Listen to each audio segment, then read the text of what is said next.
week's on the radio. Shut up, it's Gaming Podcast Audio.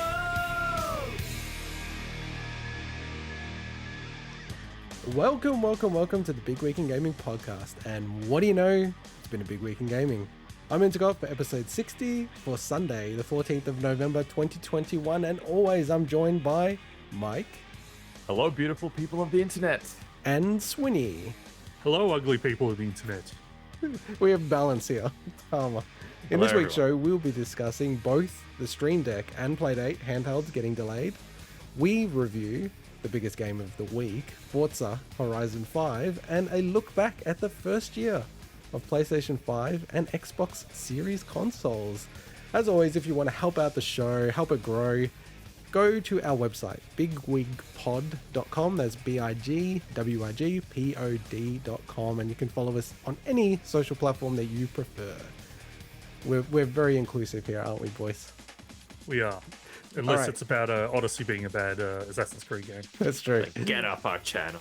Yes, the Team YouTube have removed the dislike public listings, and then the Odyssey video looks better. Yes. I think it was because of us, to be honest. I think they saw that particular video and went, "Ooh, okay, we need to do something about this." I will put it out there as of when they hit that, there was still more likes, slightly more likes than dislikes. So I'm Indeed. fascinated to see the trend and if it changes or not.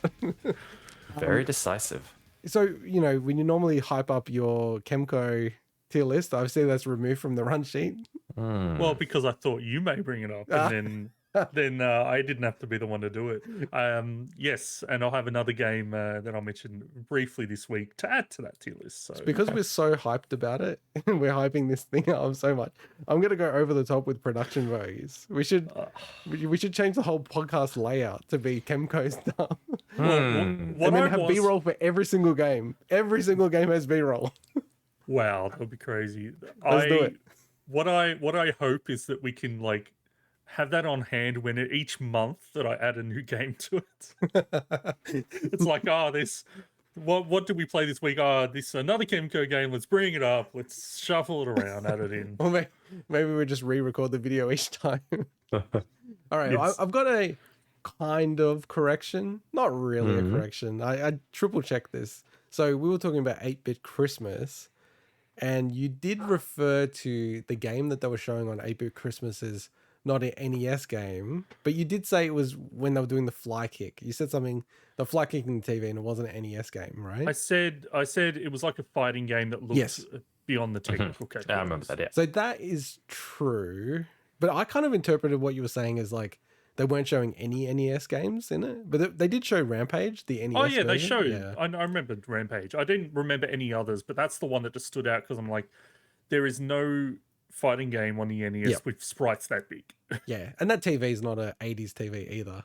But the thing is, I actually went back and I'm like, I didn't notice it when I watched it. So I went back to see what Swinny saw, and I literally counted the frames to be able to see it. It was 7 frames, 7 frames Swinny that he Running noticed. at Now- 60 frames a second. Holy moly, dude. That's like one something of a second. And I watched the trailer once, so you know, It's like about a not tenth of a Damn. second he saw in one go and noticed. That's nuts. Number one, it wasn't a NES game. Correct, tick. So this is not really a correction. Number two, that the sprite work is beyond what an NES could produce, which was true as well. I'm like, how are you noticing this? A tenth of a second, you're in the wrong Yeah, field. it's a tenth of a second. Yeah, 1/9 of a second or something. Yeah. I should work for Digital Foundry and You should. head Well, up their Christmas comedy games division or something. I don't know. well, I'm sure they will come up later with the Forza Horizon 5 review. It's interesting that they're saying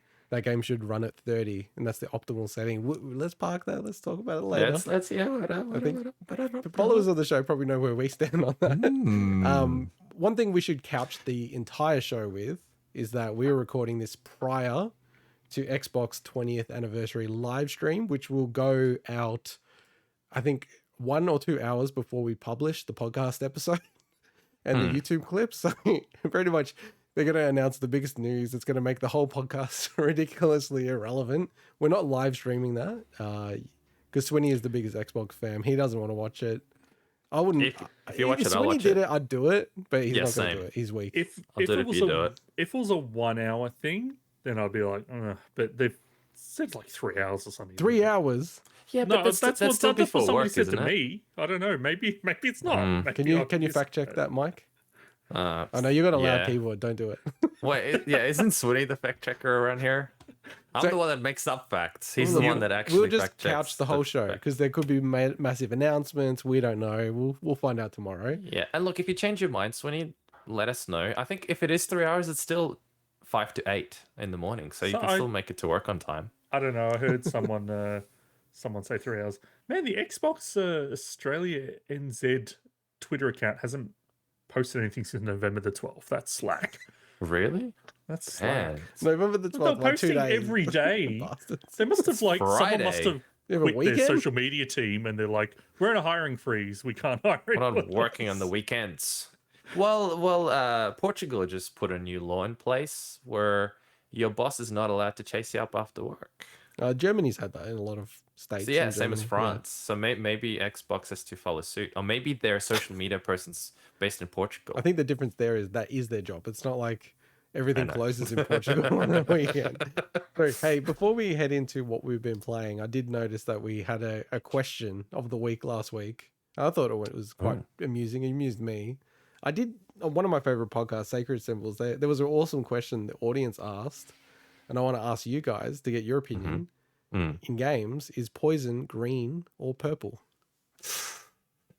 Ooh, tough one. Generally, I reckon green, but I've seen purple many times. That's a good question. Well, the actual answer is it's both. Because there's some games that have one and some games that have others. So Sweeney, that's the man. actual answer. That's to a your better question. answer. Yes, it's a much better answer. Yeah. That's such a Swinny But which answer, one dude. should it be? Should it be It's such a purple Swinny or green? What do you think is? What do you think should be the agreed on international? Yeah, what's your color answer, of Swinny? poison You in literally have not games? answered So this.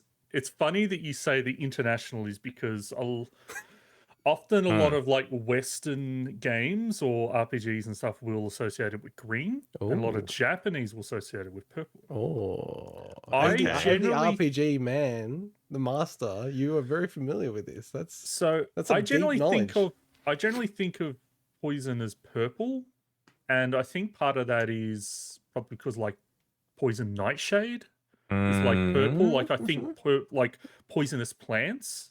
I'll give you that. And like you can't say poisonous plants green because like every plant's got green to it. You know? Yeah, So that's a fair point. that's why I kind of associate that with purple. And of course, I play a lot of games that also associate it with purple. Ah, yes, So- and because generally healing is green. So Or red. And also, I mean, Dark red, Souls, the bar that's damage fills as up well. with purple. So that's it. That's the answer. That's Dark Dark Souls. Souls. That is the Dark Souls definitive wins. Miyazaki is International Gamers Association Foundation for poison coloring. So have you flipped? Are you not saying green now, Mike? No, I'm saying in reality it's both, but I agree with Swinny. It should be purple if there Oh, was so an you've changed. international You agreement. went from green. Now you're No, going purple. no. I said it's both. I said that it's tends to be either green or purple as well. It's either one. However, I'm going to say But- something that counter me. I'm going to do a mic. I'm going to counter my Oh own my, point. what? In a What, Mike? game, if you have a poisonous like pit, that is typically like a neon bright green. Like it's like, but then it's more like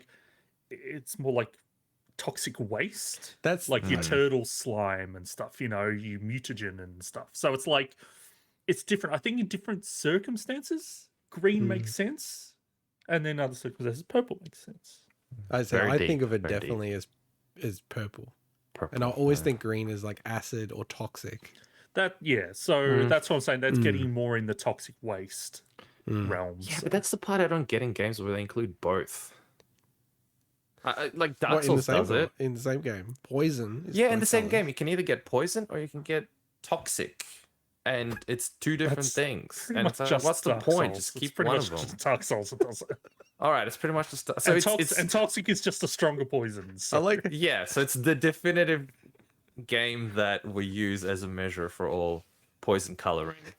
I That, feel that like- has both, and I don't know. I mean, I kind of get why they have both, but I don't. I feel like I'm not rewriting Dark Souls. I'll shut up now because that's going to piss a Can lot I of just people say, off. so we use this software Video Ninja, and it's like you're blurring out at the moment as you're talking. It's almost like the software's got AI, and it goes, "No, I don't like your point, No, so shut I'm up. just gonna, I'm gonna Why am I blurring dip out? dip the bit rate for you." My bits are not high enough. I That's need all more right. bits. That's all right. Well, I'm enjoying this question of the week segment, so I might have to start thinking of these things, or you guys can have your I own love questions. this. This is really good. I've I might already have some got my questions answer too. written through the Desert Island game. You've always asked in the past, but I'm like, at some point he's going to bring that back. Yeah, I'm obsessed about the desert island questions. I don't know why. Maybe that's how I want to live my life. Getting Maybe, cut yeah, off you from want to go in the society. desert. Can I ask for future preparation? Does a desert island question, for anyone who doesn't know, it's like, what game would you have if it's the only game you could have on a desert island? Yeah. Can you? Is there any form of internet connection? Well, that is part of that's these. It's like 5 different questions. You know, like there's a variant where you have internet. There's a variant where you get updates. There's a variant. Okay, you know what I right. mean? Okay, Right. Yeah. There's And all there's these a variant variations where you don't even have electricity, so your Yeah. game will have to be a stick and some sand. I I don't don't think know. that's gonna work. You can play noughts and crosses in the sand Let's jump With into what yourself. we've been playing. with yourself. So this week, Mike, what have you been playing? All right, I'll be playing a little-known game called Forza Horizon 5. Yeah, I think we're going to review it later on. So looking Have you forward to been that playing one. it, or has the rubber band on your controller been playing it? Yeah, a bit of this, a bit of column A, a bit of column B, a bit of me, a bit of the game itself playing. I want to hear about that I'll later. talk about that in more detail. I don't want to spoil anything. The other thing that I dabbled on relatively briefly, I played a little bit of it, was GTA San Andreas as part of the GTA trilogy that just got released, a definitive edition. Played it on Game Pass. It was... Look, I'm not going to go into all the details. I wasn't drawn into it. There's a few things about it that I just think did not work extremely well. Now, you guys pointed out to me as well that the PC version of it apparently got pulled off the... Was it off Steam? Was it, Swinny? No, Or which So marketplace did you Rockstar's get pulled from? It's Rockstar's Oh, no, off launcher. the Rockstar launcher. Sorry, yeah, it got pulled from And there. Yeah. We don't have a news story about it, but it is probably the biggest story of the week. But a lot of it comes down to the fact that it had unlicensed music still in the game files that they were in the original game that obviously somehow they left in. So they had to remove it, and that's why people couldn't re-download it, because they actually had to remove the files from the game that needs them to run. So obviously they would be working very quickly to get it up. I'm sure it's probably going to be up by the time, some of our clips go up this week. So Yeah, I think as we record, it's still down. Wow. The other Okay. amazing thing is that they had the hot coffee content still included in that version. Like Yeah. how, like there's a really big Twitter guy. He's I've lost his name. Daniel Ahmad, I think, or Ahmed. Sorry, Daniel Ahmed. He's like a business analyst for gaming, and he actually made a joke like when it got announced. He goes, "How can this be the definitive version if it doesn't have the hot coffee content in it, right?" And then he's like, Well, it does. retweet his own tweet going, "Wow, I guess I was wrong." And then also, weirdly enough, they also included a whole bunch of dev information, like about the actual game itself, like all these secrets and like how they developed Yeah, I it read by that, yeah. accidents. Like the content and comments were still in the code. It's like how is that possible? That one of the most important games of history, they've released it like that. I mean, it does actually make like the whole Nintendo Switch Online stuff, like almost in comparison, it's not as bad as that, which is amazing. So actually, I downloaded it on my Series X and I downloaded it on my One X in preparation to spend a bit of time to compare them, blah, blah, blah. Unfortunately, I ran out of time. But what I did try is, and I hadn't tried it before, was the play from the cloud feature. Oh yeah. So I'm like, I just went like, I was actually downloading the games on both consoles at the same time. And I clicked, hey, play this game from the cloud. And I was actually shocked. I'm like, hey, this actually runs all right. But obviously, because it's a cloud version, it's also running the Series X version. But yeah, I'll actually might try them next week and maybe give a bit of feedback. So Yeah, nice. Yeah, my only. I mean, look, I think maybe next week we'll chat about it a bit more once you've played it a bit as well. Other than, you know, some glitches and stuff aside, it's definitely an improvement in some ways of the originals in terms of the way it feels. It's been modernized in the way it controls and the way it looks as well. Not drastically to the it's not a Demon Souls remaster or anything like that. It's just a better looking version of the original. That's but like the understatement of the century. It's not a I know. Demon Oh, Souls massive remake, which understatement, is almost the most definitively looking yeah, next exactly. gen I know. game.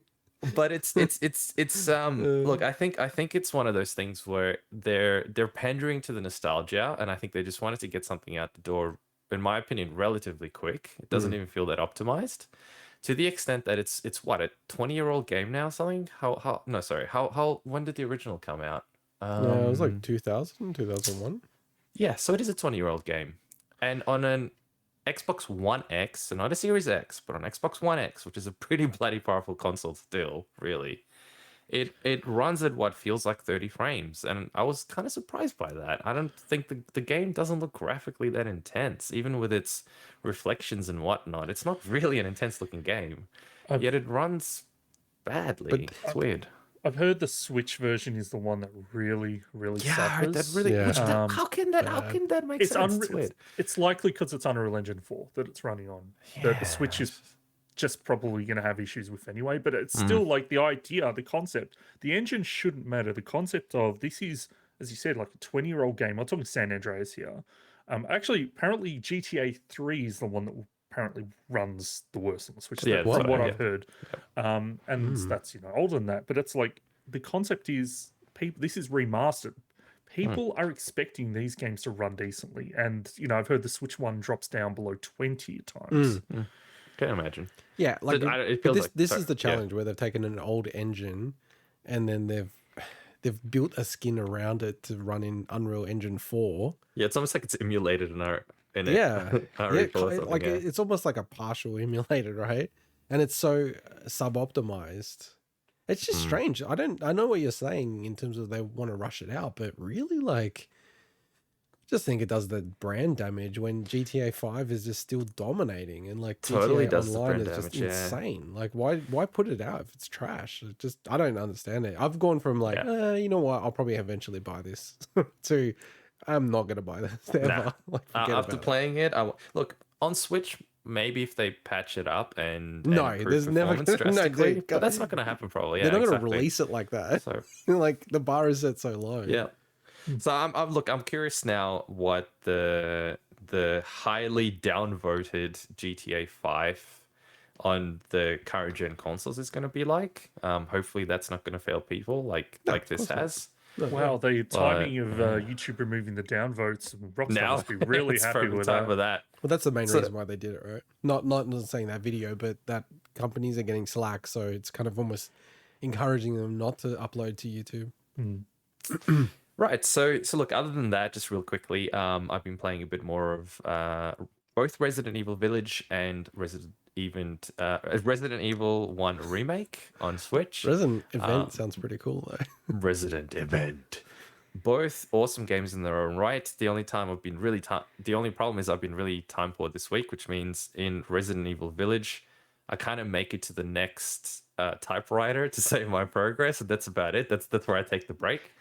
And in Resident Evil 1 Remake, I have no idea how to even compare it because it's a single mansion that you seem to run around in circles the whole time.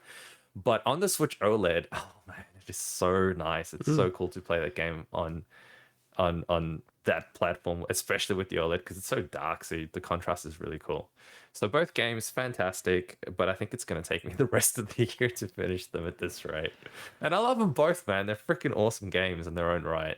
So, I like how you're playing them at the same time. And at the same time, yeah, like the very original versus the very latest in the series that have completely changed the direction. Yet so many things you can tell it's the spiritual. Well, it is obviously the spiritual successor, but you can see the evolution where they kept so much of the ideas the same, but it's just the way you play it is different. But so many of the concepts and puzzles and stuff like that are exactly the same, just in 3D with a first-person view. Anyway, so that's it. So, integot, what about you? What have you been?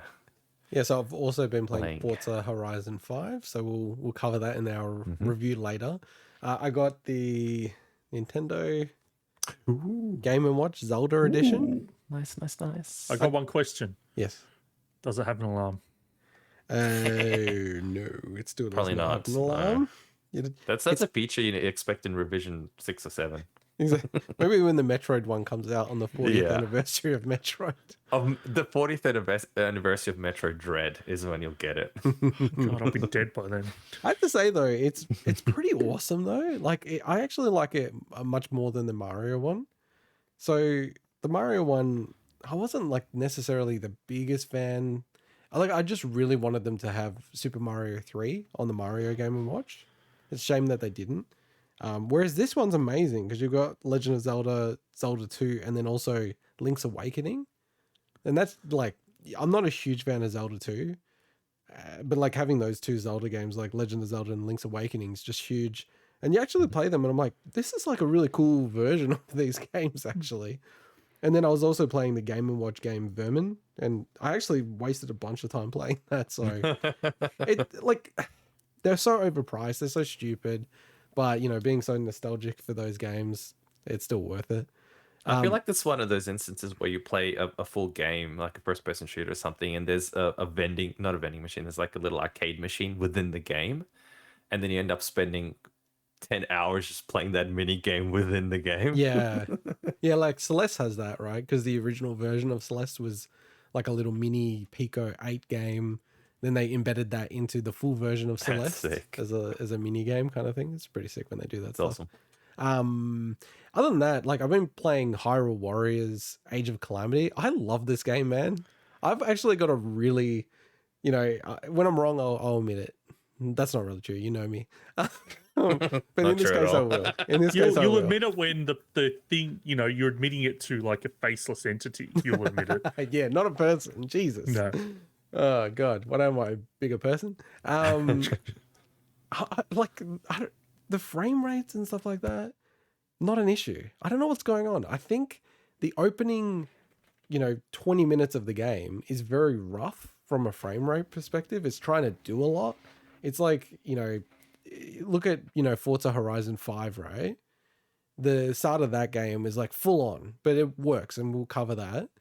But in this game, Jesus, it's like it's really rough at the start. And then I got through that and it's just like really amazing post that. Like, man, I really love it. Like, I actually really recommend Swinny you checking it out, or like Hyrule Warriors, the first one.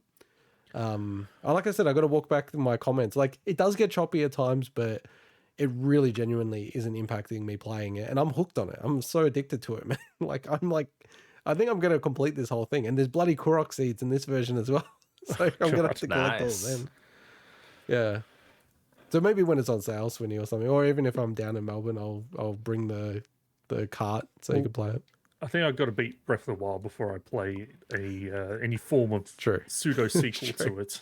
True. And I think that's why it hits me more, because I love that game so much. And, because I haven't played that game in like 3 years, it's just so perfect. Like it was just so, perfectly timed.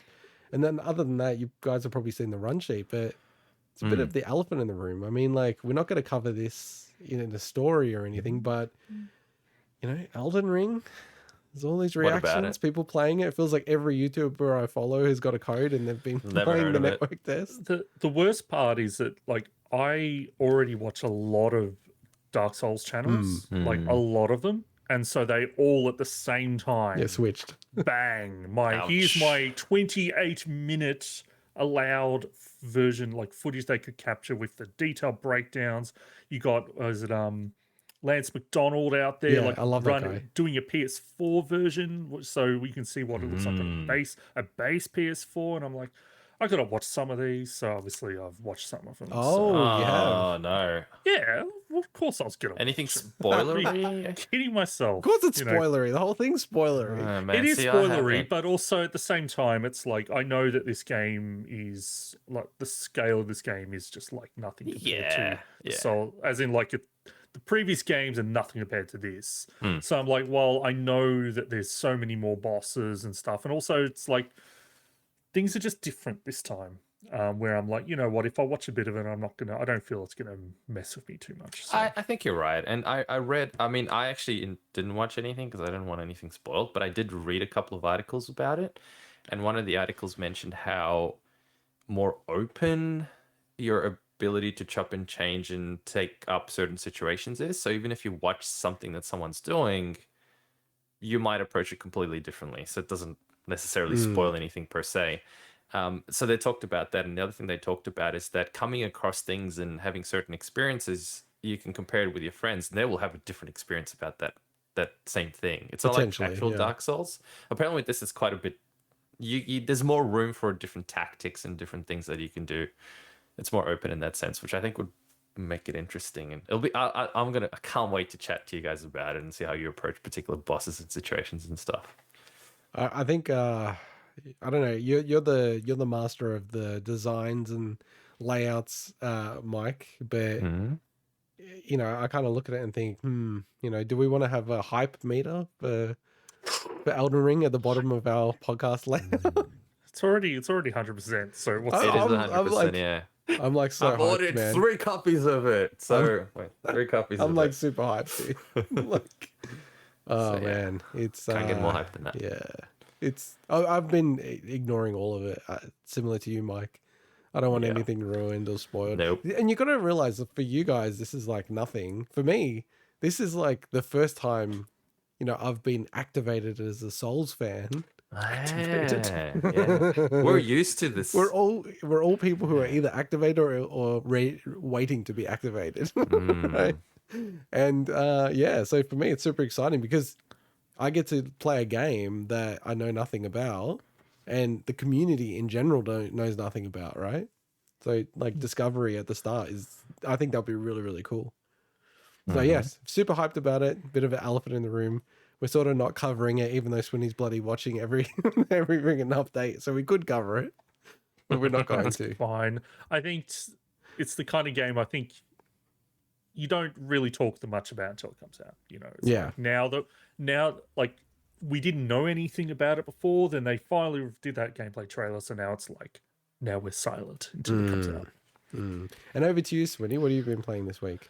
So this week, well, I've again, like last week, I've been watching people play games more than I have been playing games. It's kind of like, it's just easy to chill out and just like sit back and like, honestly, sometimes just holding a controller, as stupid as it sounds, it's like just putting it down and just relaxing is like, you know what, I need this instead of sitting there playing a bloody Chemco RPG again. But my thing this week is watching lots and lots of channels where they pit Dark Souls bosses against each other. Or they might take 20 Dark Souls bosses and they will place them against 40 of the NPCs in the game. And then they do like 3 rounds. And then it's really funny because, you know, I can't get into probably the highlights because obviously they're very spoilery for the games. But there's certain bosses where it's like they'll sit back and they're like, you're sneaky in, and then it's like, you know, they'll win at the end because they just actually didn't engage the rest of the bosses at the time. Oh, wait. But it's just can I just ask, like they hack the game to actually like get there's- the AI and then they tune it to each other, like as if it's the player. Yeah, Wow, dude, that's kind of cool, actually. Yeah, There's I'm gonna watch these. There's Sounds videos awesome. where they put Bloodborne bosses against Dark Souls 3 bosses. What? Because it must And be you got to similar remember, engine or Bloodborne something, is yeah. not on PC. So That's it's crazy. kinda That's kind of wild. cool. But in terms of what I've been playing, so we reviewed Unpacking last week. So anyone that's curious about that game, the Aussie made, was it Brisbane? Yeah. Brisbane made Mostly, yeah. game that came out in Game Pass and on Steam and that. So I actually played through the rest of that, and yeah, I really, really enjoyed it. I love that super non-traditional way that they tell the story. And even though you start to see parts of it in the early stages where I was up to last time, just seeing the person goes through their lives and then how the possessions change and then the aha moment when you kind of realize what it's doing and in different situations. I will say that for me, the gameplay itself, while I think we mentioned before, is like perfect to what it wants to set out to achieve. I think I could only really play one, maybe 1.5 stages at a time before I said I just need a bit of a interesting. break and I'll come back to it like, later in the day or something. So I think the actual gameplay of it is something that I just found grating after extended play. Yeah. But I get what you mean, yeah. I think it's really, really well made. And the only thing is, like, I don't know if you guys had the issue, but there's one laundry basket. I think it's in the last stage, and I'm like, fuck this laundry basket. It's like, it won't allow me to set it. It had to be in a specific spot. I'm like, this is bullshit. Yeah, like, the laundry basket would have been better over there. And I know. I was thinking the same thing. yeah. That was a weird one. Yeah, I know what you're that talking about, actually. Yeah. But but that was really, really fun. And it's great to see an Aussie-made game like get the buzz that it deserves. So. I kept my promise, by the way, because I do believe last week I said that I was going to buy it, not buy it again, but actually buy it for the first time on Switch. I know you guys don't care if I keep my promises, but I did. I bought it on Switch as well, so I started playing it again on Switch. Hopefully it runs better than GTA 3 on Switch. Oh yeah, it runs well. You'd hope so. Does it run well? It's just right. Yeah, it runs fine. Yeah. And it's actually cool using it's easiest control was the mouse by far, because I've tried it on all the platforms now. I tried it on PC, I tried it on Xbox with the control, and I've tried it with a touchscreen. And a touchscreen is really cool. Mouse is easiest, touchscreen's cool. There's a few moments where I'm like, oh man, I wish I had a mouse right now. Yeah, man, definitely the a few mouse is the best. Even though you can zoom in, it's like, oh, you played it on the Series X. Yeah, so when you're like stacking up like little, I don't know if they're candles or something, there's like a couple pixels high, and I want to grab the bottom one so I can move the whole stack. I'm like, just positioning. But yeah, like in general, it's not bad. Like I think they did as well as they could. Yeah, with playing for cursor. But anyway, before you move on, Swinny, just on the topic, I feel like that game is gonna get cloned on mobile, unpacking. And turned into like $1 billion game. Probably. Actually, I don't think I've really seen a game like that necessarily. And then it's the perfect mobile game, right? Like little short spurts. So there'll be zero of the heart that this one has. Oh, correct. And that's why it's exactly a mobile game. But, going back to you. So I finished Ghost Sync. So I was talking last week. That's the latest Chemco game. While I think it's not bad, it's probably one of the most bare bones ones of those games that they've done from EXE Create, which for people that actually like, obviously I play them, I enjoy them, but I'm also focused on completing them. But it's also part of me is like, is that it?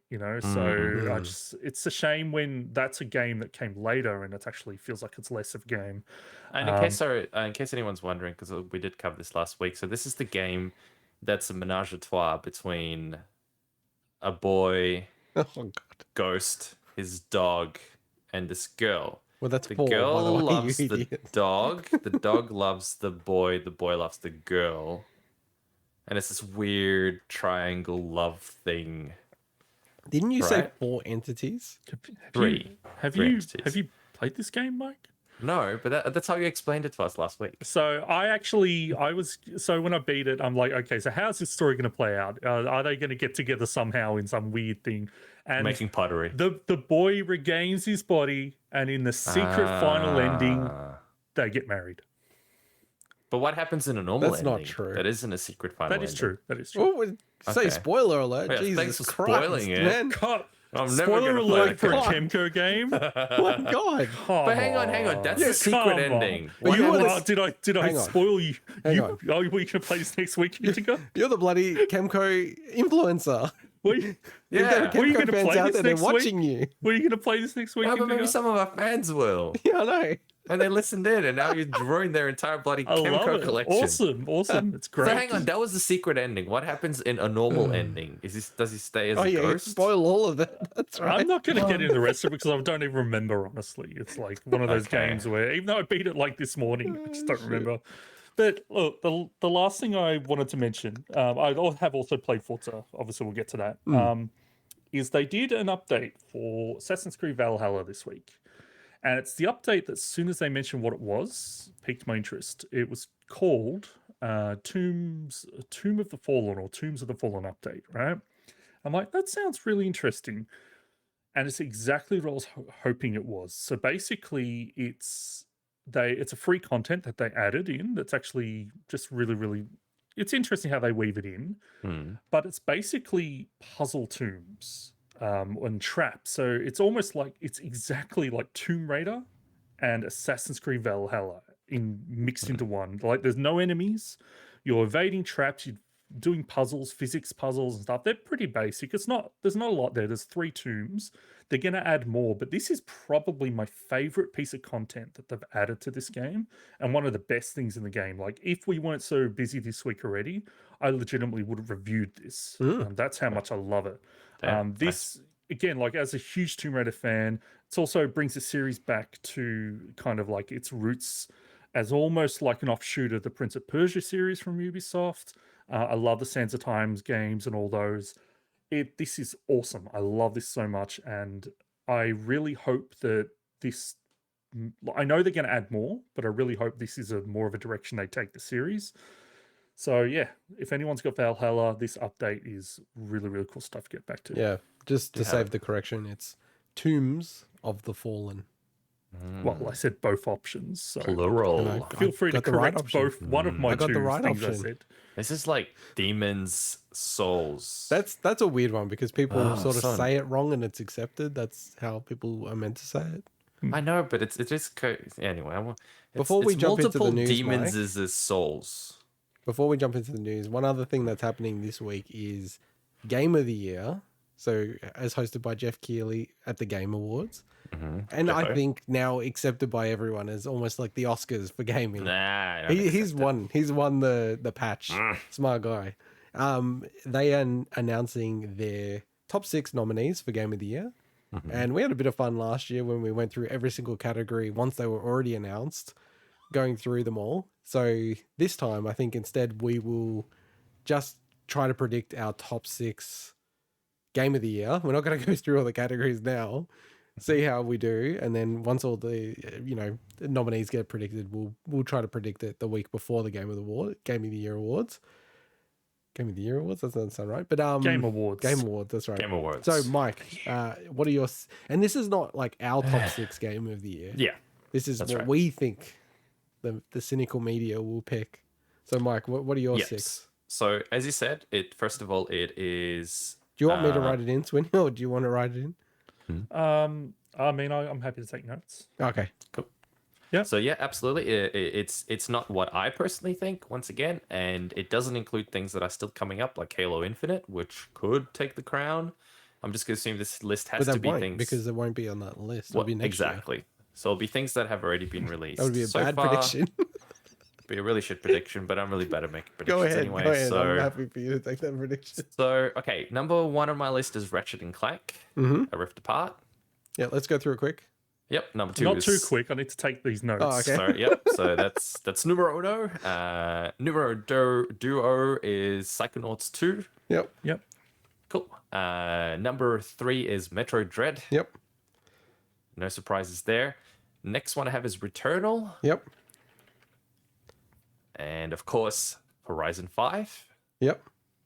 And the last one, I just had to add it to the list because it's technically an underdog, Cyberpunk. Yeah, okay, interesting. So we had 4 out of the 6 the same. So to save you time, Swinny, he's actually said them in the first 4 that he said are the same as me. Ratchet and Clank, Psychonauts 2, Metroid Dread, and Returnal. Easy. Yep, so very convenient. We never show these things to each other, even though it would make our lives so much easier if we did. We never have, and we never will. Yeah. So the 2 differences that we have, so this is what it all becomes about, is I've got Hitman 3. Ooh, okay. And I've got It Takes 2. Yeah. Interesting. And I'm very confident about mine, boys. I'm very confident. Okay. All right. I think you're more spread across your genres as well. That's a dude. I could go into how I thought about this, but go, Swinny. So mine, I have Deathloop. Ooh, cool. Yep, that was on my short list. That was the short list. Yeah. Forza Horizon 5. Yep. It Takes 2. Ooh. Yep. Metroid Dread. Yep. Ratchet and Clank. Yep. And Returnal. Okay. Yeah. So wait. Good list. Sorry. What was the first one that was different? Deathloop. Deathloop. Yeah. That was a close one for me. It was either Deathloop or Ratchet and Clank. I kind of got to I filled in my list and then I'm like, oh, that's right, I forgot a Nintendo game. Of course, what's the biggest Nintendo game of the year? It's bloody Metroid Dread. But I had, as some honorable mentions, I had Psychonauts 2, which I originally had in there, but I squeezed it out. Demon Souls, I think there's already enough Sony in there, so the other one squeeze it out. And I looked through the whole list, I'm like, there's not a single in my list, and I don't think you guys do either. There's not a single Japanese developed game in the list. So I'm like, as an honorable mention, I don't think it will get put up, but I think Tales of Arise is probably the biggest Japanese Thinking about that one. developed one, so that I could remember off the top of my head. But I don't think it'll get nominated. I think, well, you know what I think. The one that I thought would really, like on that theme, really would be close to getting nominated was Scarlet Nexus. Like, I was like, whoa, this is like, I was almost tempted to put it in instead of Hitman 3. Because the thing is with the Game Awards, it's actually listening to so many people who vote on it. It's actually fascinating. Like, so the reason why I didn't put Horizon, and I think Horizon should be in the top 6, guaranteed, right? But I don't think it will, because there's this weird phenomenon where as a game comes out so close to when they have to vote, and it's like weeks ago that they had their vote, right? Some of the outlets, they don't play it, so they don't list it, which is so dumb. Like, you know what I mean? I kind of get, you know, hey, how can I list a game that we haven't played? But at the same time, if you're an outlet who's voting on something like this, you surely have to, you know, try to play a game like that as quickly as possible. So that's why I've like not put it on. Otherwise I would, and I'm not sure what I would bump off, to be honest. Maybe Ratchet and Clank or Hitman 3. So anyway, we'll see how we go. All right, let's jump into the news. So Steam Deck. So in disappointing news this week, the Steam Deck has been delayed to Feb 2022, but the news wasn't all grim. As we learned, there were some cool new things from Valve on their upcoming PC handheld.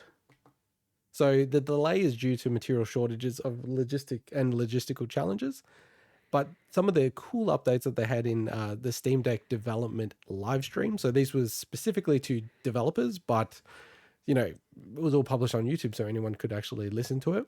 The biggest thing for us in Australia is they did actually mention that they are looking to broaden the markets for availability. And in particular, they're targeting Japan and Australia. So it does feel like Australia is almost guaranteed to be in the second wave. Yeah. And if you actually think about it, you know, and one thing I never thought about was the fact that, you know, devs need to get this in their hands. And if you're looking at countries that, you know, from a dev perspective that are influential, Japan seems like a no-brainer at all. Yeah. And Australia is actually growing very rapidly in that space as well. So probably never realized that's also probably one of the reasons why Australia actually gets a lot of these products first normally. Given that they don't have enough dev kits for developers, they've actually created what they call a hacking deck. And they've spent all this time, and there's recommendations if you go on the YouTube clip on exactly what to buy to be the closest thing to a Steam Deck. And the thing that made me laugh was that they actually suggested getting a baby monitor, because these baby monitors literally come in the 1280 by 800 unusual resolution. And the screen size is about exactly the same screen size as the Steam Deck. And it went so far as the guy saying, this is the same screen. And he's like, oh, no, it's not the same screen. It's a different screen. And it made me think maybe it is the exact same screen.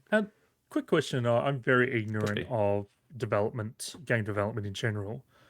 Do developers or studios pay for the dev kits that they use? They do, okay. Yeah, and I just wasn't sure about that. It's even crazier than that. They pay for it, and it's not their property.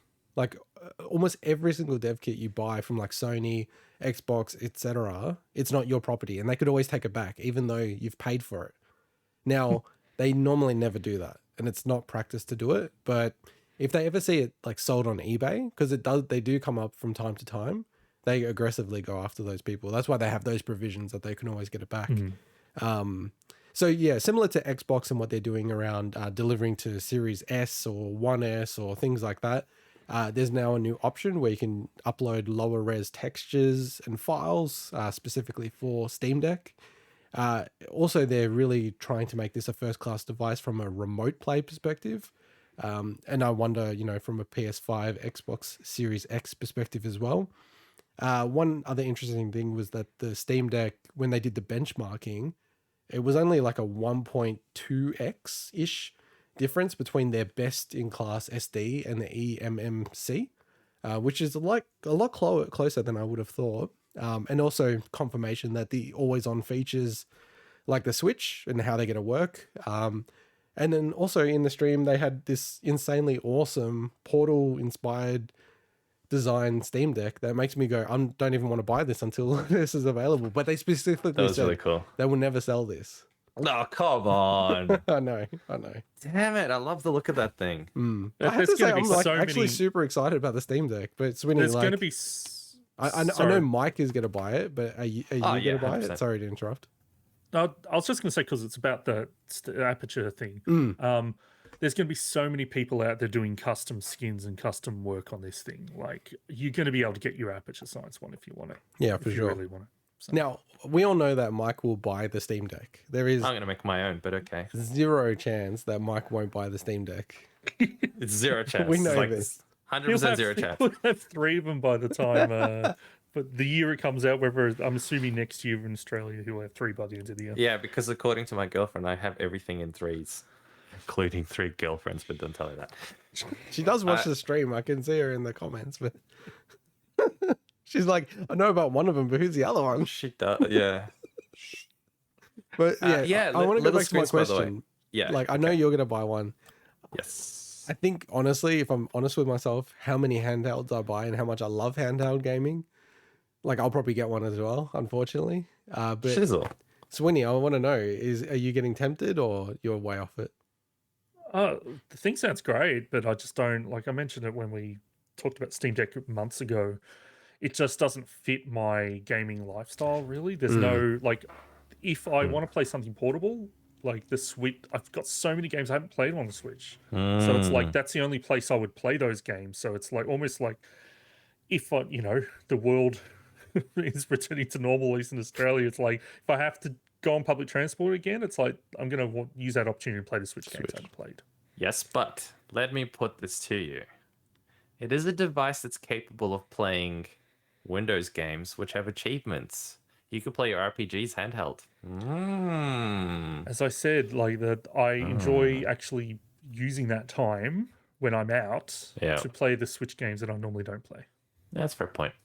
Yeah. Get one, trust me. No, I think there would be I think you will. almost zero chance that he'll get Look, one. I'm not saying I wouldn't ever get one. Like in the future, We'll see. maybe. Like maybe I'm like, oh, this makes sense now, but not anytime soon, to be honest. But the thing sounds great. Like I'm not talking down at all. It's just I think you already know if it's gonna fulfill any needs that you currently have, which it's not gonna for me. I think the Steam Deck, no. But I think if they did something crazy like Steam Deck cross Surface collab, where it's like loads Windows Store by default, like Xbox, all that kind of stuff, remote play, first class citizen, cloud gaming, all that. Then I think you'd be tempted, Swinny. But I think Steam Deck, no, I think there's almost no chance you'll get one. The thing is that there's just so few opportunities that I even would use a portable gaming handheld at the moment. So I have full reign of any device I want in my current living situations. So it's not like suddenly somebody else wants to use the TV. It's like, no, it's no, all you're mine. right. But I mean, look, horses for courses, Single obviously. life, baby. No, I just wanted to say that, like, I feel like that's almost a podcast title, but it's too long. Full reign of all devices in my living area. Anyway, what was that, Mike? No, I was gonna say horses for courses, but I'm the same. I can access whatever TV or device that I want. I can just kick my girlfriend off whatever thing I need to use. But I like you say that, and the other day you're like, "Oh, don't. I was I'm using kidding. my Xbox One X to play this game because someone else is using the Series X." She's the boss of the house. It's all bluster. It's all bullshit. She's the boss of the house. But my Switch is never docked. Like maybe 1% of the time it's docked, or if the Ring Fit is on or something. That's it. So, and it's weird because I use it in bed, even though I've got a TV. I could be using it on right in front of me, but same. I prefer to just have it because certain games feel really nice on a handheld screen. Even though yes, they would feel really just as nice on a TV. It's just the feel of it. So I can imagine playing some RPGs and stuff in bed that is actually just, it feels nicer than doing it on TV on a couch for some reason. But again, each to their own. It's just I love the experience of handheld. So how do we feel about this delay? I'm fine with it, honestly. Yeah, like, I'm okay. I Get just it think right. it's funny how Just bought a these Switch. companies keep saying like deadlines that it feels like they're still not in the real world. You know, you can't just keep blaming COVID. Like, you need to build buffer in, and it feels a bit cheap that they're all targeting a Christmas deadline and then missing it. I have to say, Yeah. I'm almost certain that Analog is going to miss their ship date, and people are not going to start getting the Pocket in December. And I feel like they don't want to announce that, and they just want to feel the pain of it. Like when it comes to December, and then they announce the third week of December, trying to bury it, like, you know, leading up to Christmas. You know, another unforeseen issue, and it'll be early, you know, 2022. How about you, Well, Swinny? they're just waiting for more and more companies to have to delay stuff. Yeah, maybe. Where everyone's already feeling the pain. They're like, it's almost like the more people announce that and have that issue, the less it's a them problem. You know? Yeah.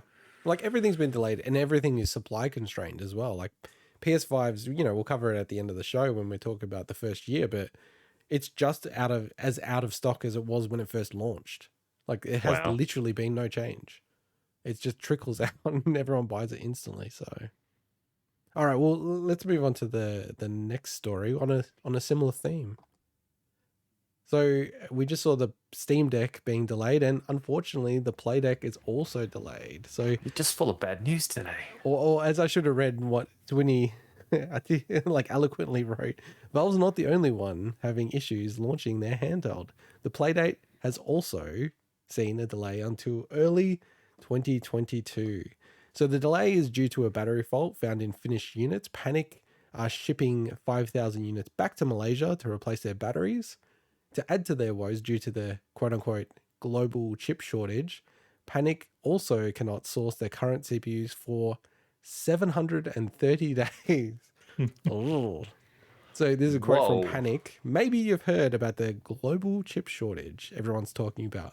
We're Yeah, here to man. say it's very real. COVID-19 caused an ever-cascading set of worldwide supply chain failures that are leading to many, many electronic parts being simply gone.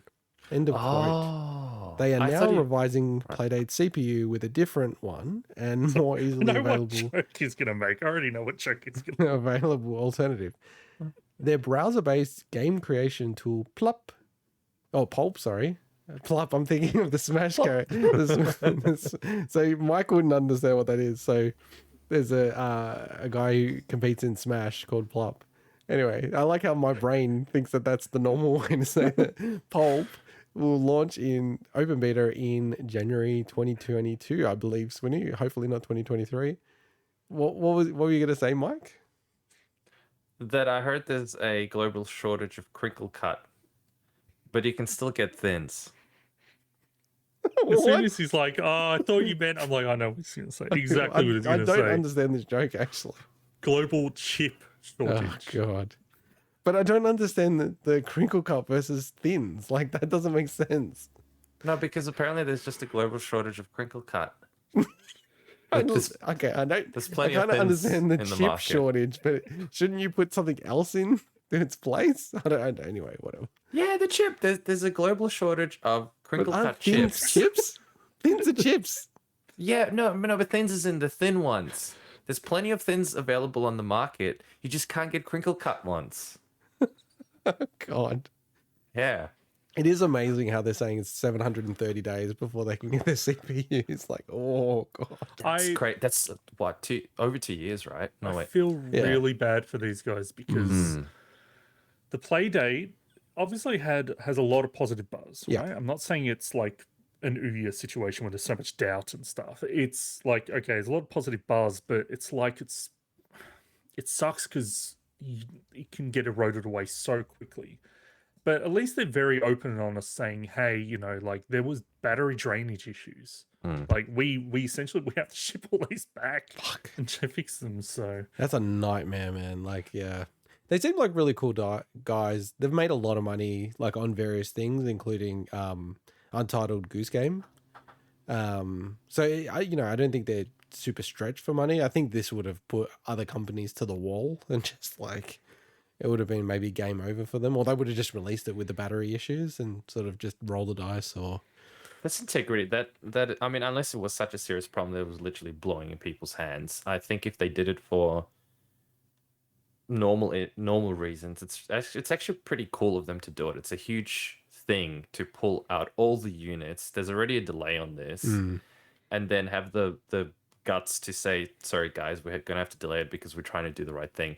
I think one of the positives that's coming out of it is apparently the new batteries they're using have better battery power, so you're gonna get longer playtime. So I guess that's a good thing, right? yeah. I wonder what they're going to do with their season. I kind of wish they'd just reboot it all and sort of say, oh, hey, we're going to open up another pre-order. And if you order it, everyone's going to get it at the same time type of thing, including the people who ordered it the first time. I say that as a person who missed the order. That's why I want it like that. Okay. Because I do like the idea of getting it and then their seasons start, when the games start coming out. Like, I kind of wanted to be on that journey, but yeah, I think I'll miss out on that. Yeah, a it's lot a of real people shame miss for out them. on that technically. So, Yeah. well, yeah. Well, we'll see how they go. Yeah, like, so another cool piece of news this week, and I thought it was quite interesting. Following the footsteps of Aerosmith, Iron Maiden, and Kiss, the alternative rock band Radiohead have made their own video game. Well, kinda. So, in collaboration with Epic Games Studios, Radiohead is releasing a virtual exhibition as a companion piece to their new reissued albums Kid A and Amnesiac, both coming from 2000 and 2001. Very seminal albums of that era. The albums were originally planned as double album release. The exhibition was developed by studios Square Brackets, Name the Machine, and Arbitrary Good Productions. Well, I just want to make a small amendment to that. It's square brackets, Name the Machine, close square brackets. Oh, okay. So, okay, we're going to do this, are we? I believe that you would call it square brackets, Name the Machine, because whenever you deal with in law or in contracts or putting a placeholder, when you talk to people about it, you always say in terms of square brackets, placeholder name. So I will challenge you, and I believe the proper pronunciation of this studio, his name is square brackets, Name the Machine. As the most literate of all of us, with certain not degrees. You, obviously, we're talking. Obviously not me. Swinny. No, I mean Swinny. Swinny as the most literate one amongst us. How would this be pronounced? I would personally, unless they, and I'm going on their website right now. Oh, unless exciting. they go out of their way to say you pronounce anything. Whoa, it's got an autoplay music. I would just call it Name the Machine.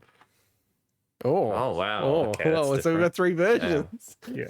And not like Neko Works the other day when specifically on their website they said Neko.works, you pronounce the dot. That's true. Okay. That's bracket. Name this the Machine. mod's really bracket. cool, this Name the Machine. I'm just on here and they work with like David Gilmour.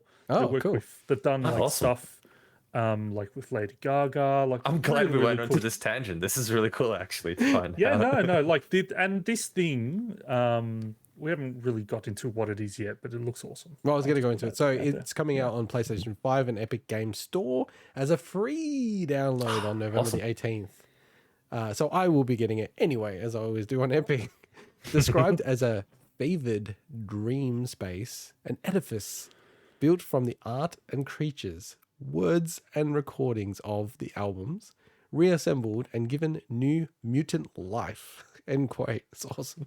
Another quote. The original recordings of Kid A and Amnesiac are scattered and reformed, in a series of impossible and possible spaces, populated by equally impossible or possible creatures, surrounded by the art of Stanley Donwood and Tom York.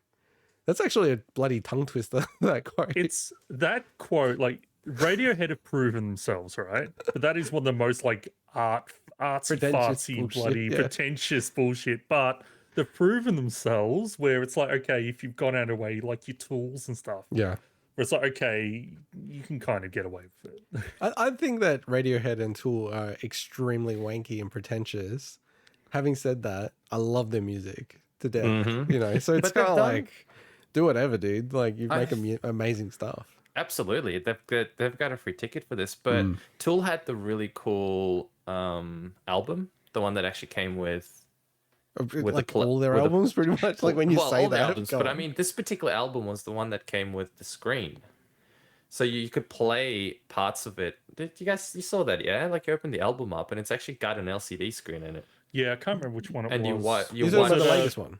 Was It's it? the Not latest yours. one, yeah. It's Yeah. the latest one. I have a copy of it, but I bloody forget the name. You of have it now. that? I have Why do you that, yeah. have that? Because I That costs freaking like love $100 Tool. something, $150. I don't remember how much it was, but I thought it was a really cool album. And in terms of a product innovation, I thought it was brilliant. It was really cool. Yeah. Having that as an idea. And then Radiohead also, if I remember correctly, a few years back, they did the first "You Pay Us Whatever You Want" for the album. Yeah, and I paid them $0. Again, and you paid them $0 because I don't even followed their remember what I rules. did, if I still have it. But I think that stuff is really cool innovation, Mm. and it's good that they're in a position where they can, I guess, afford to experiment and do that kind of stuff. And Mm. I grew up on Radiohead. It grew up as in my uni days were filled with Radiohead, and wow, this thing's freaking awesome. I love the idea of it. So Can't wait to try it out. I have a confession. I've heard pretty much everything off Kid A, and I'd say 80% of what's on Amnesiac. I've never listened to the albums from start to finish. Really? Okay. Never. What? Because like Oh, the thing man. is, right, when it came Homework out at the time. time, for some reason I just like I just didn't get around to it, but they just blasted your Triple J's and that, all the stuff off Kid A especially. And like when you get to Amnesia, you got your Knives Out and Pyramid Song and all that stuff, and it's like I've heard all those songs so much, but I've never sat down and listened back to start to finish. So I'm like, maybe this will be interesting to experience this stuff for the But then first time in you won't this see it way, in order this either. way. Because this sounds like it's randomized as Yeah. well. So Well, it'll that's be the the thing, same is experience. that's what I'm like interesting Different, as a yeah. first time listener technically of the full albums. I'm like, oh, maybe that'll be a weird way to listen to it. And quick shout out to JYKW2606 dabbing in the YouTube live stream Hello, chat. hello. Yeah, like, so my biggest thing, 'cause I've heard Kid A and Amnesiac, more Amnesiac actually, back to front, like millions of times over. My thing was, should I listen to them this week, or should I just go in?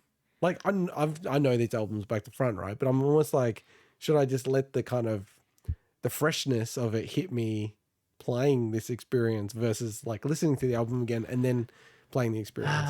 Thoughts? Well, I think if you know these albums back to front, I would probably stop listening to them in reverse and actually maybe listen to them the way they're supposed to be listened to. I did say I know them back to front. But yeah, go on. Yeah, I don't know, man. I think I will refresh myself. I actually haven't heard the albums front to back for quite a while now, properly. It's the same as you, Swinny. I've heard tracks since then, randomly, in playlists and whatnot that I have on Spotify, but not the full thing. And I think I want that, especially if the experience itself isn't in that flow. So, Swinny, yeah. last word on this before we move on to your sections. Last word is let's get on to the game. I knew you weren't gonna like answer my question. I knew it. You're like, do what you want. That No was gonna be your comment. answer. All right, let's go into the next game. Over to You Swinny. want me to lead? Oh yeah, Alright, cool. definitely. Hell yeah. It's We know Eurojank. nothing We know about who to go ELEX. to. Yeah, so ELEX II. this week, thank you for I'm about to lead No, into that. sorry. Mike. I'm Hey, sorry. hey, Mike, you take the segment. It's yours. I'm giving you the power. I'm going. He's on mute. He's actually on mute. Go. Go, All Mike. right, the latest RPG from Eurojank Masters, Piranha Bytes, has a release date. B-roll footage, please. We're a smooth Publisher team. THQ Nordic announced the game will be coming 1st of March 2022. Woohoo! It's going to be coming to PC, PS4, PS5, Xbox One, and Xbox Series consoles. And I'm going to shut the hell up because I know nothing about the game. Over to you, And Swinny. there's nothing Thank really in the you. notes. Thank you. Thank God I actually write them like a person speaks. No, so look, it's great to finally have a release date, even though this game was only announced at E3, so it actually hasn't been that long. But it seemed really far along. So and big credit as well for anyone watching the B-roll. So click Fextra Life is the footage that was recorded from I guess an early beta version of ELEX II. So I am a bit of I liked ELEX, but I'm much more of a fan of Piranha Bytes' older games. Specifically, the Risen series is the one that I'm most familiar with. ELEX they're all janky, but ELEX kind of just felt the most disconnected in terms of its presentation and gameplay versus the Risen games. And I think part of that as well is because it was the first next gen game they'd done at the time. When I'm talking next gen, like your PS4 and your Xbox One and stuff like that. But this game, I'm really looking forward to this. They say they've improved the combat, but unlike other European RPG developers, like your Spiders, for instance, where they go from Mars Warlogs and Bound by Flame, and then you start to see them refine and get better at combat design with Technomancer, and they get to Greedfall, and the game plays really, really well. I haven't seen that same progression of design from Piranha Bytes, at least since I'd say Risen 1, because that's where I really got into their stuff. But I'm hopeful. They're saying they've improved it. But of course, I'm looking forward to playing, because while I did have my issues with the first ELEX, I really love the ambition they put into that game. And once you get past that jank, I think it's a really, really cool experience. So they also did announce a collector's edition. So I'm on the fence. I probably won't get this simply because it's just the inclusions aren't something that really appeals to me. But it comes with a large figurine of the Alb. The Alb's like the enemy faction from the first game, and obviously they're going to be in this in some form. It comes with an art book and a keychain. Interestingly, it comes with the original soundtrack, but also a concept album. I'm like, wow, someone's actually made a concept album about ELEX II. That is just really wow, who would do that? But I'm sure it's great. And it comes with steelbook and collector's box, and it's actually priced at 250 Australian dollars according to EB Games. That's not bad for what you get. Looking at it now. Yeah, but I mean, look, it's unlike something like Elden Ring, where the inclusions actually said, this is something I could go back to and look at. Most of the stuff like keychain, it's okay, cool, and the figurine is figurine. But I think for anyone that is huge into ELEX, obviously it's great that there's collector's edition. I don't remember if there was one for the first game or not. So, but yeah, it's great to have a release date, and obviously I'll be playing that on launch. So Looks pretty good, actually. These developers, they need the support, even though they are owned by THQ Nordic now. These are games that live and die by their hardcore fan base. So you need to start streaming these games, Swinny, and then promote them. That's how you can support them. You could be like that dude. We could have your image in the B-roll. It's not like I specifically create a segment on podcast I'm on to talk about the game, as opposed to just chucking in a minute mic. I want to talk about the game. Yeah, but I think you should be a Eurojank influencer. Yeah, I could see that. There's some people out there do that really well that also have European accents. Those do it better. Eurojank and Kemco. Hello, everybody.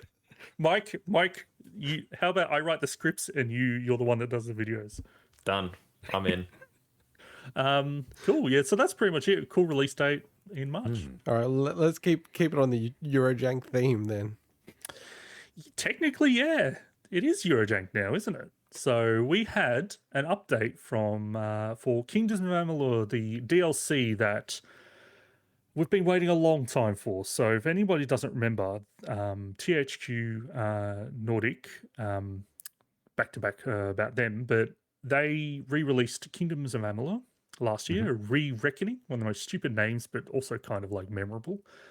And they said that they were going to, not only did Re-Reckoning do general remaster stuff, and it included the 2 existing DLC expansions, they said that they were going to do new content, which is kind of crazy for a game that you thought was dead in the water, like the series, obviously 38 Studios and everything to do with that mess that Jason Schreier's written books about and stuff.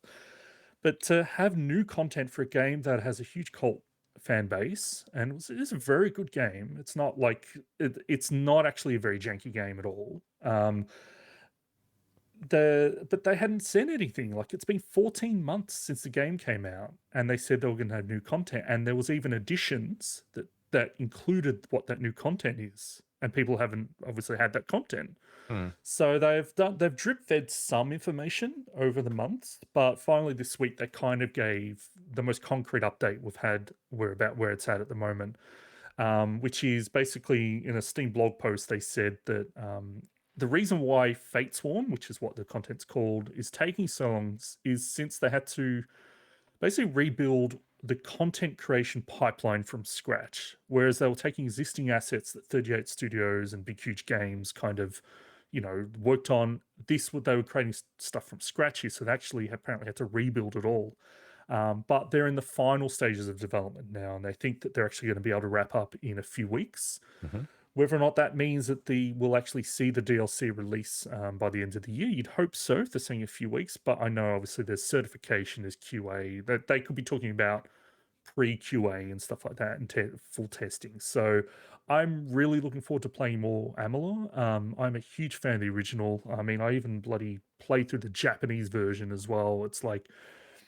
It's a game that didn't get the credit it deserved. It has one of the best action RPG combat systems. It's basically your Darksiders God of War mixed into like a traditional RPG with its combat. So I'm really, really looking forward to it. But yeah, so that's finally an update on Fatesworn for Kingdoms of Amalur. Awesome.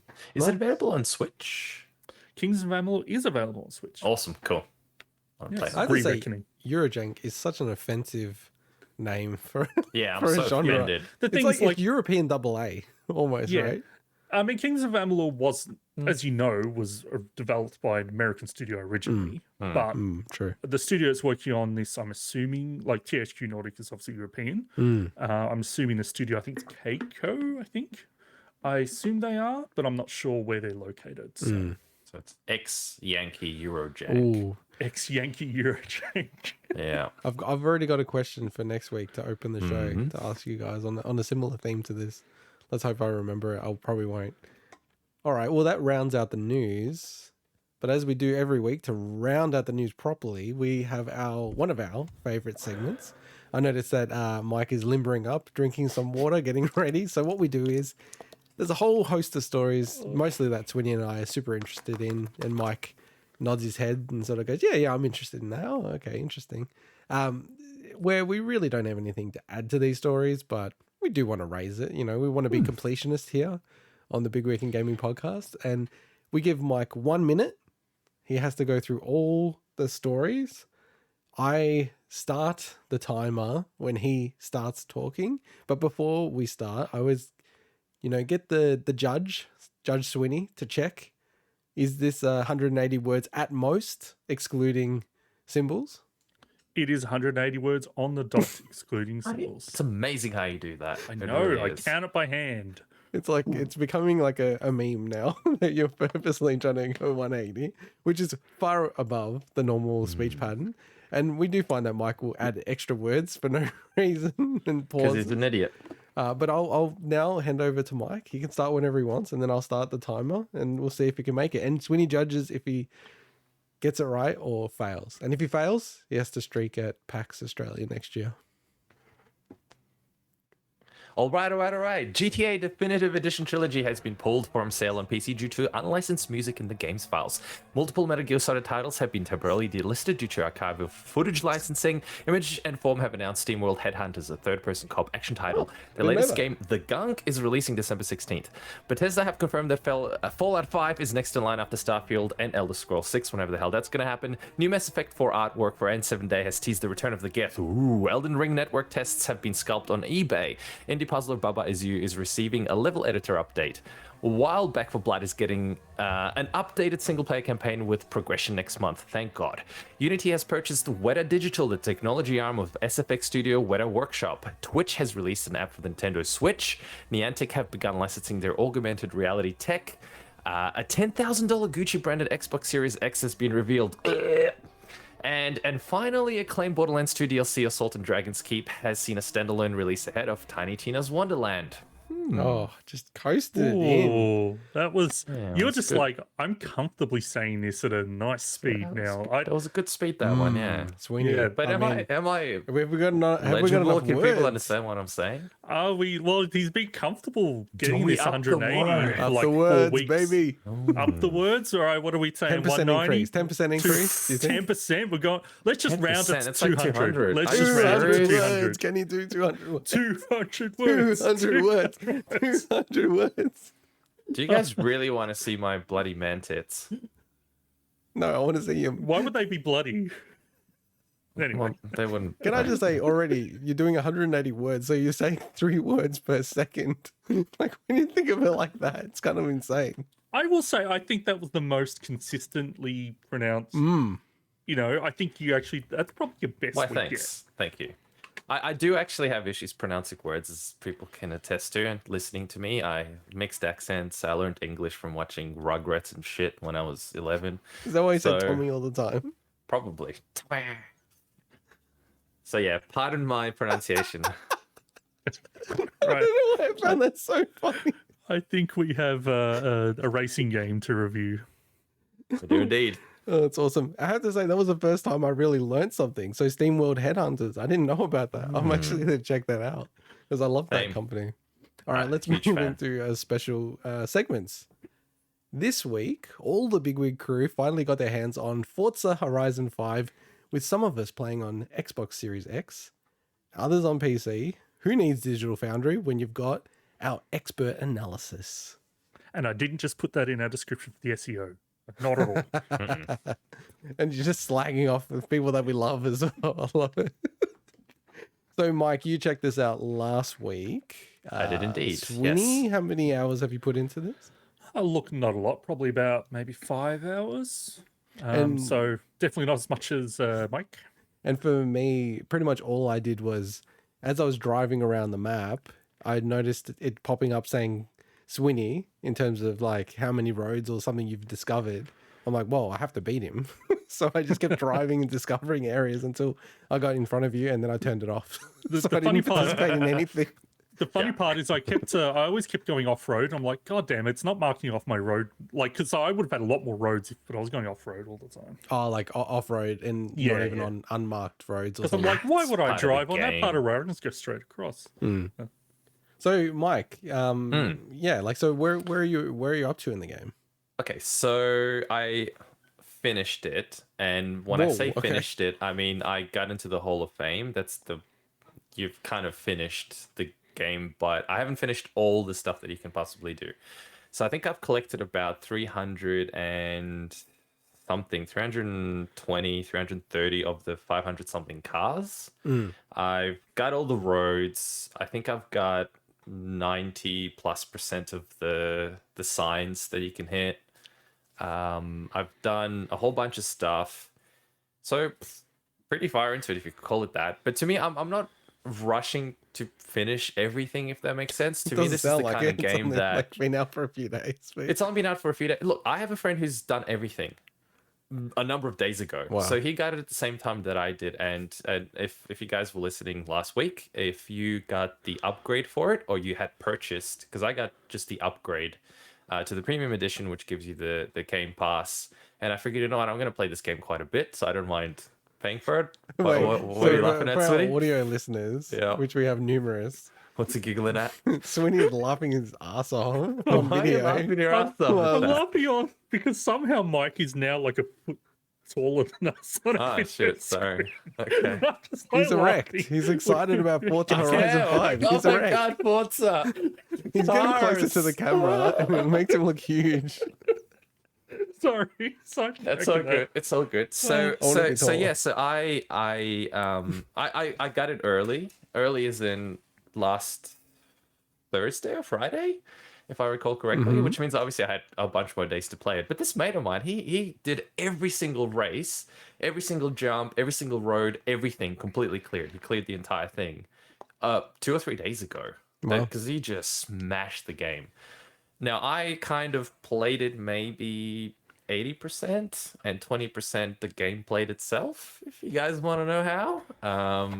And It's called putting all assists on and just putting a rubber band on your controller as it drives around the open world. That's one way of doing it. The other thing that I've been doing, because you guys might know that sometimes when I play a game, I don't like to play the game itself. I just like to dissect things you can do within the game that have nothing to do with the game itself. And I realized, I might as well tell you this now, before we go into the earnest review of the game itself. I realized that you start off, you as in you, and obviously a lot of other people can pick the new C8 Corvette. What? This is just the pre-review, remember? This is the pre-review of the I want to call the full episode review. Ernst and Review. It's like, you know how boxing events, pay-per-views, they have like pre-shows. This is the pre-show to the Forza Horizon 5 review. Yeah, exactly. The foreplay before we get to the proper review. The Forza play. The Forza play. Forza play. Okay. So Gotta write these down, Swinny. I realized. Yeah, better write it down. I haven't been making notes. So I realized that He says I haven't been making notes as if he ever makes notes. No, I have some notes. I have a bunch of episode titles, for example. Go. So I realized a couple of things while playing the game. I realized that a lot of people will probably choose the C8 Corvette. So that's the new Corvette that came out in 2020, I believe, because it's one of the starter cars that you can pick. And secondly, the exact same model was also gifted to you. Now, I don't know if you guys played around with it for a bit, but every time you get a full bar, so you get 50,000 skill points, you get 1 point to spend on your car upgrade. Yep. And I realized with the Corvette, it only takes 5 points to get a super wheel spin. So I'm like, interesting. And I had a ton of car points to be able to use because the car that I happened to use was just getting them left, right, and center. So I had like 400 or something. So then I went, hang on a minute. If a lot of people have these cars already, because it's the default car basically that you get, plus it's gifted, there must be a ton of them in the auction house. So I went to the auction house and just bought I must have been like at least 100 of these cars. It actually, by the way, I believe I've noticed it soft bans you for a period of time if you buy too many cars. And I was like just nonstop buying. So I'd have a garage of like, I don't know, at 1.50 of these Corvettes. And then I'll go into the car mastery and I'll get a wheel spin. And then I had So 100 okay. super wheel spins or something. Swinny is like leaving the podcast. We always have a go at Mike. Mike is like the craziest person. He breaks games for no reason. It's They're like kind of he's a broken, child who wants to find the edges of things. But And I'm like, this is the your game was review pretty talking good. about how you bought 150 cars. This is his review of Forza Horizon 5 Game of the Year. Okay, so that aside, one other thing I'll quickly say about the Corvette is I actually finally found one in real life. I was driving I was driving around the other day and I saw a 2020 C8. And these things are not around. Okay, they're $200,000 cars. People, you have to import them through the GM special vehicles. It's a special order. They do make them in right-hand drive now. Just a small tangent. Anyway, He's just flexing his knowledge now. I'm not. I love this car. Right? So when I see it, I'm like, you know what? I'm gonna follow this guy. I'm gonna stalk this guy. I'm gonna see where he goes, and I'm gonna ask him questions about this car. So I followed him for a very short while, because otherwise, I guess it would be illegal. Until he pulled into an IGA, and he got out of the car, and I parked my car. An and I'm IGA like, is a supermarket. It's a supermarket, sorry, yeah. Australia. So I follow this guy, and I'm like, man, I love your car. So I No, started checking- wait. Is this real? You 100%. literally followed a guy. Where do you think I took the photo from that I sent you guys? Yes, I followed the guy in my car. Pause. Then you parked. So wait, I don't think any of us thought you were chasing a person. I wasn't You chasing. It stalked wasn't like it them. was a race. This is literally stalking. I just. You I wasn't pulled stalking. over. I was following the car for like 100 Did the guy know you were meters. following That's him? it. No, probably not. Anyway, he was super chill about it because I walked up to him. I'm like, "Hey, man, love this car. Can I ask you some questions about it?" He's like, "Yeah, of course, no worries." So he told me about it, the cost, where he got it from, the options and shit. And then he's like, "Look, I gotta go because I gotta go to the post office, but feel free to take photos and gotta stuff go if because you you're a want." maniac. The guy was really cool. No, the guy was super cool. He was really, really cool about it. He must get a lot of people asking about that car. Not Dude, sure it's like about my that. dream car. I couldn't not go and see it. How much would this car be in Australian dollars? He Dollar reckons. So he told me it was 200K He imported. reckons he didn't get the No, car. that's what he paid for. That's what he. But his was fully optioned. It wasn't the base model. Oh, wow. Anyway, tangent for people who love the Corvettes. Obviously, I'm a huge fan of Horizon 5 because you get my favorite car right off the bat. First car you basically get to pick, and you get to drive, and then you actually get to pick it as one of the choices at the start, is the C8, and I freaking love that. So the game to me is... Maybe I'll jump in and try to Jump like in. salvage this review. Sure. So, Please. so I'm going into the Horizon series. I've never played Horizon before. I think Horizon 3, I believe, guys, is the Australian-based one. Correct. Yeah, so that one, I was interested in playing that, and then by the time I found out that it was going off the stores, I was like, oh, I don't want to buy it right now because I don't know if I'll actually play it, so I didn't. And I knew Horizon, like the games would come on Game Pass. I have Game Pass, so I thought, I'll just wait till the latest comes out. So, first time I ever played it, so that's the context for me. And I only played one sitting of the game. So I installed it, 100 gigabytes or whatever it was, went through it, and the game is like an amazing game, man. It is like, I totally understand where people are coming from in terms of, game of the year conversation. Like, I think it's very worthy of like being a nominee for game of the year. Like, I feel like that will be the conversation why it's not one of the game of the year nominees, and something like Ratchet and Clank is, which to me shouldn't be compared to that. Having said that, like, it handles well, it's awesome. It just like, it made me realize that game loop of just driving and doing all that kind of stuff, it just doesn't super click with me. And, playing it, I'm like, I do not think they could execute this mandate better. Like, it's nothing to do with the game. I'd probably even give the game a 9 out of 10 minimum. But Wow. it just doesn't click with me. I'm just like, I'm not enjoying it. I'm not like loving it or anything. It was fun. And I could actually play a lot more. Like, I was actually going to boot it up because it's just so well polished and made. I'm like, I could just keep playing this. But then I'm like, what am I doing? I don't even really enjoy it. Like, so that's my 2 cents. I got really annoyed that the bloody DualShock controller is not natively supported. It's so stupid. So I had to like, run some software to pretend it's like an Xbox controller. I hate that when game developers do that. It's so lazy.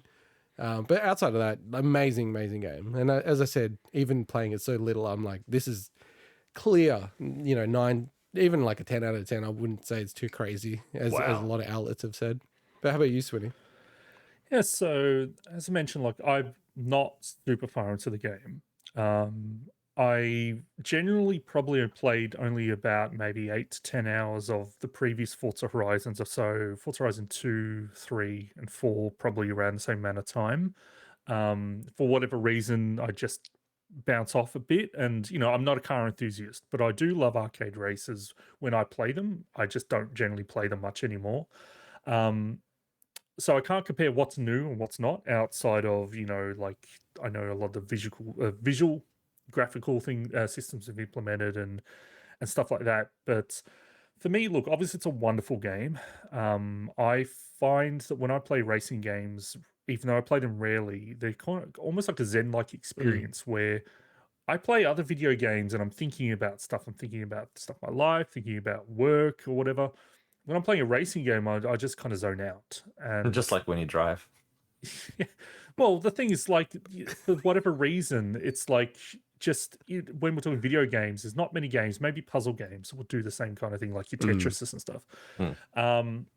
And I love the off-road races. Like, that's the stuff I love. Like, anytime you give me like something where you're, going off-road, but then going off ramps, and then you mix in with a bit of road, it's just such a spectacle, and it's great. And look, the game is obviously gorgeous, and that comes to where, Mike, you were talking on offline earlier in the week about how we were playing. So I actually spent half of my time in performance mode. Ah, cool. And I spent half my time in quality mode, in that order. And I'll tell you kind of the why. So basically, I was playing, obviously, I love 60 frames a second. Like, generally, give me a choice between quality and performance. I'll always go performance. But I was playing the showcase event that's like in a tropical storm. Mm-hmm. And I'm like, okay, this is obviously a showcase event. It's going to look really cool. You're going through like rainy weather and storms. For this event, I'm going to bump it onto quality because I'm like, if I'm going to test this, I'm going to test it in a where they're throwing everything. Good idea. Honestly, like it's run, and Digital Foundry's video covers this great. It runs so consistent at that 30, and just like it does on 60 in performance, that when I finished the showcase and I kept playing, I actually forgot. Wow. Ooh, I like That's cool. this. Wow. I like this. I think when you swap initially, it is jarring, as hell. Yeah, but just initially, I guess, yeah. But I think like when you adjust, and I'm not saying this is the way you should play, but when you adjust, I legitimately forgot, and I'm like, oh wait, I'm still in. I had to go check. I'm like, wait, are my eyes deceiving me? Yeah, I was still in quality mode, and so that's why I kept playing quality mode. I'm like, if I've adjusted, I've seen half of my playtime the other way, I'm going to play it half that way. Both ways are fantastic ways to play the game. I think it just really, if you just obviously. I might swap back to performance when I play next time, but that's the answer to your question earlier in the week. But I mean, I do have a few things I don't like about the game, so I don't know if we want to kind of I don't know, maybe wrap back around to you on anything, maybe downsides about the game. Yeah, cool. Either way, do you want me to go through positives first, and then well, we'll the all positive, go through some of the positive for you was your 20-minute story about a Corvette. Yeah, and then you chased the guy down. I have actual proper points about and you this also, game. bought a whole bunch of stuff on the marketplace. Okay, all right, and I stalked this guy. Right, whatever, your positives, Mike. Shit happens, all right. Jeez, your positives I'm only human. Your positives that aren't Corvette related. Okay, so just to cover structure, because I've only got one or two things to say, and then I'll hand it to you. Like, so your Xbox Series X, Swinny, performance and quality. For me, like, it auto detects the settings, and I appreciate that Microsoft's actually done that. And in sense of like it ran like a benchmark on my PC, so I'm like, this is cool. And I think mine was running at like 70 or 80 frames per second. Oh, I have to say, and I don't have a beefy PC or anything, I have to say, I think this is the best looking thing I've seen on my PC. wow! I was like playing, it's so I'm like, well optimized this looks that you can do it at that frame. I'm like, this is freaking amazing how this looks. Like, it blew me away. It was just like, it hooked me into the game, to be honest. So, yeah, and I couldn't go down. Like, I know that the Digital Foundry guy's like, 30. And one thing I will say on that quickly, though, is, and then I'll hand over to you, Mike, is I'm always a believer, though, if something is a rock solid 30, it can be acceptable. Like, it's always better to me if it's 60. But it's when, you go 30 and there's still frame drops and stuff like that, it just looks horrible. But yeah, like, I wanted to know, are you playing this with, like, what are you playing it on? And then also, are you using a steering wheel or not? Yeah, so myself, so I'm playing it on the Series X as well. I'm not using a steering wheel. I've tried a steering wheel on the previous one. It's not designed for a steering wheel. It's actually harder with the steering wheel, to be honest. Even though my favorite experience with the steering wheel was Horizon 4, but that was just driving around. Actually using it, it's an arcade game. The steering wheel isn't really as well suited, I find, for arcadey stuff. It works really, really well with a controller. Now, I will respectfully disagree with both Swinny and Digital Foundry and anyone else who has this point. Whilst, yes, it plays beautifully at 30 on quality mode because it is pretty solid. When you're going at 350 k's an hour in a lot of races, I really don't give a shit if the telemetry they used or if the rocks have the highest level of detail. You know what I mean? It's about the performance of playing that race.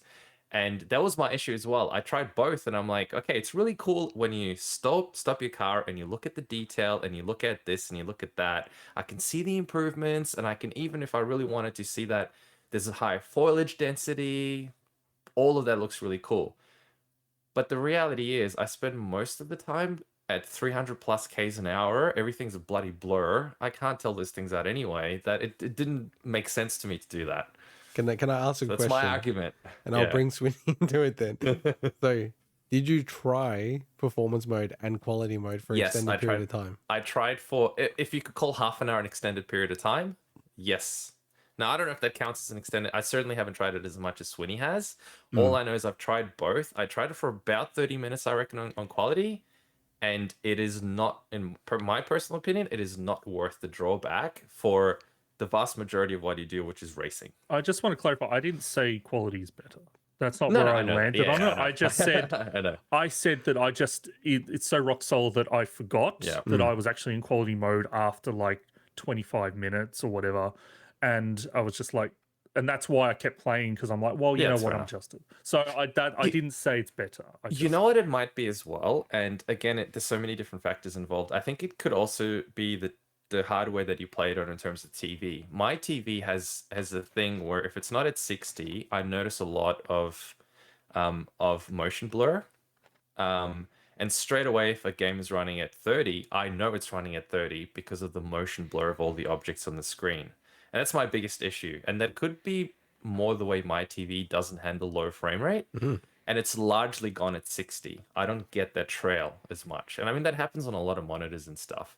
But to me, it's very jarring because straight away, that trail just shits me. I hate when objects just do not feel smooth. But anyway, that's it's a personal choice. It's great on both. Amazing in terms of detail and in terms of the way it looks. The sound is fantastic as well.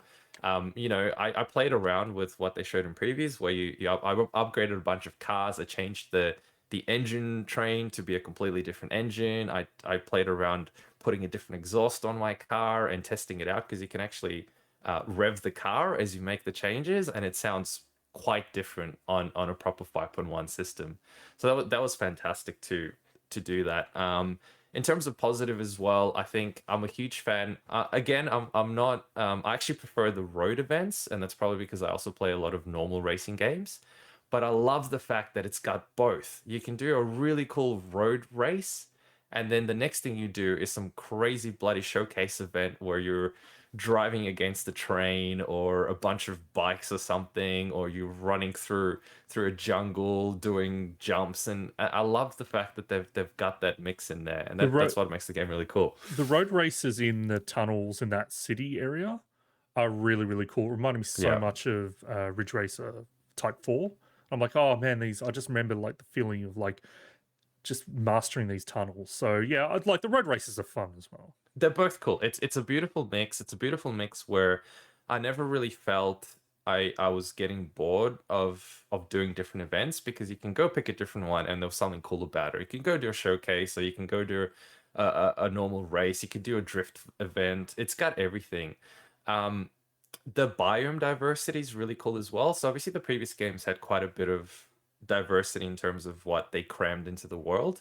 I quite like this one. It feels different. There's an awesome area in a desert. There's a really cool jungle area. There's a mountain area. There's a city area. They've done a really cool variety of different biomes, if you could call it that, which I think is really well made.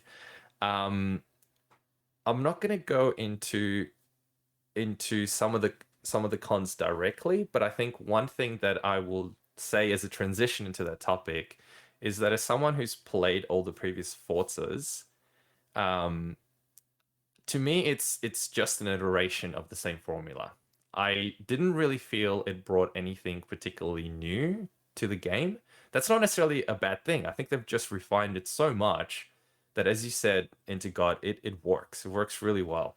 And it works for everyone. It works for people that are new to it. It works for people who aren't really into racing games. It works for people who love car racing games. It works for a whole bunch of different people. But it hasn't really iterated. Like, to me, it feels the same as playing the previous game, just with somewhat higher graphics. And really, it's the same stuff. It's the same kind of events. It's the same idea behind them. Same map cluttered full of stuff. Same shit you gotta find. Same barn finds. Literally, all of that stuff is exactly the same. It could have been like almost a different map on Horizon 4, and I'll be like, yeah, it's the same game practically. So that was probably one small thing that I'll start off with to say maybe I expected something a little different to be added to it, other than just better graphics and gameplay and physics and stuff. So what about you guys? What did you find somewhat not as great about it? Do you want me to go first?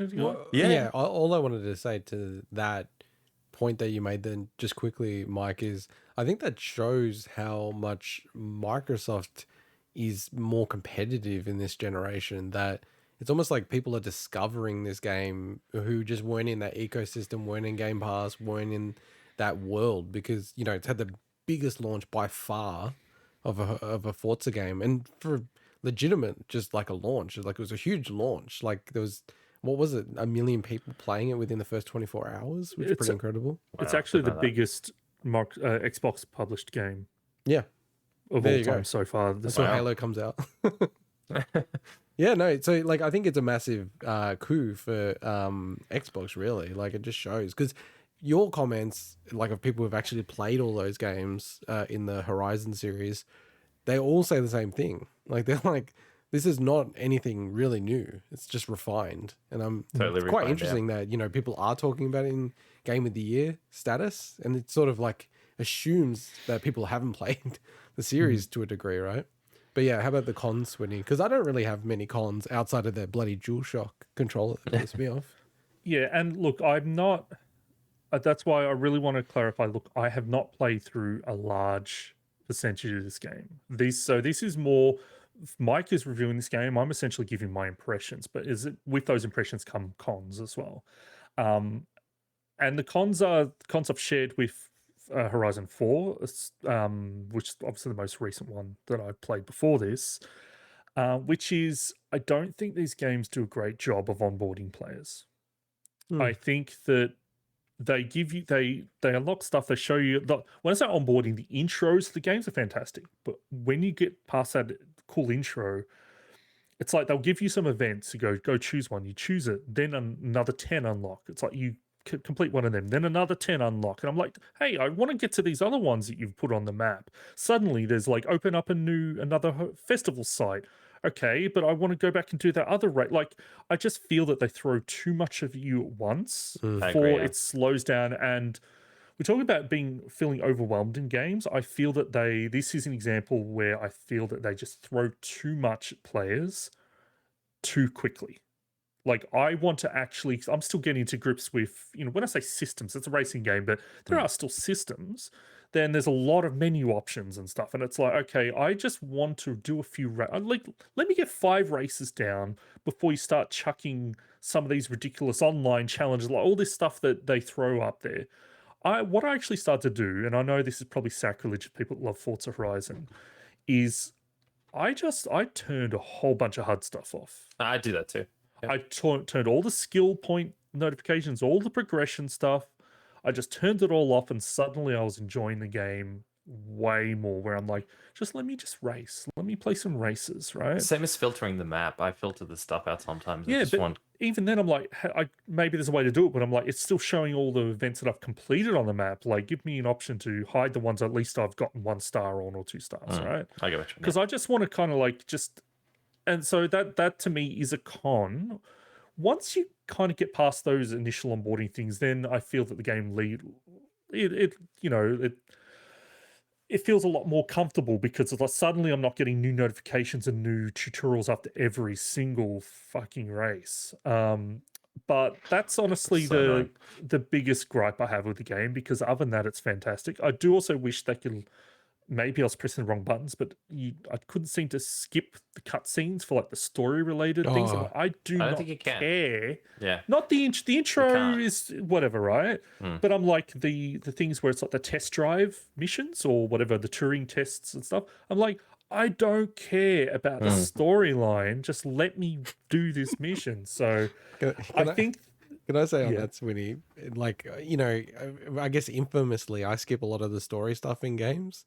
So I'm very familiar with like all the mechanisms that devs put into skip. So my brain will just naturally like, skip. They're just talking shit. Like, I don't care. Skip, skip, skip. I'm like, this is a racing game. I really legitimately don't care. Skip. I'm like, is there no way to skip this? I'm like Googling it. I'm like, no, sir. What the hell? Like, why would they not allow me to skip?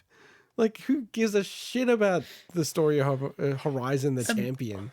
Yeah, and look, well. It's only a handful of missions have that thing, but it does feel like a weird design choice. But look, that's my downside so far. It's an amazing game. I'm actually going to keep playing it. So not just, hey, we've talked about the show.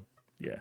One of my very soft cons, and then I'll hand back to you, Mike, to close it out before we move to the next segment, is... And it's a very soft con because it's, something you can just alter straight away. But I feel like the default configuration of the assists is way too generous, like ridiculously generous, right?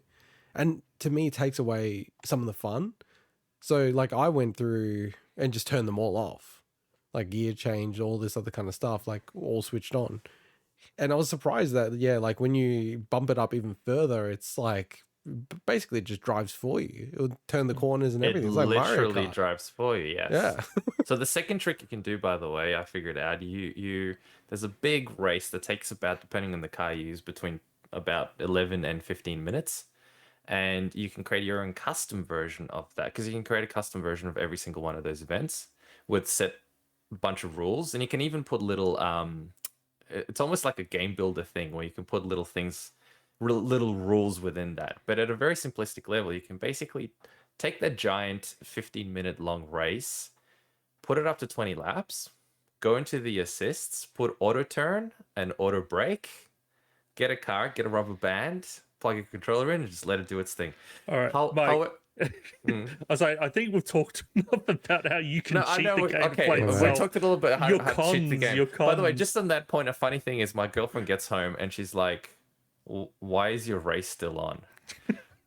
I left my Xbox when I left in the morning at 9 a.m. She came back from work at about 1. My car was on like the second lap. It hit like a wall of some sort. And for the last 5 hours, it was just driving into the wall. My Xbox was on with this bloody car just driving into a wall doing nothing.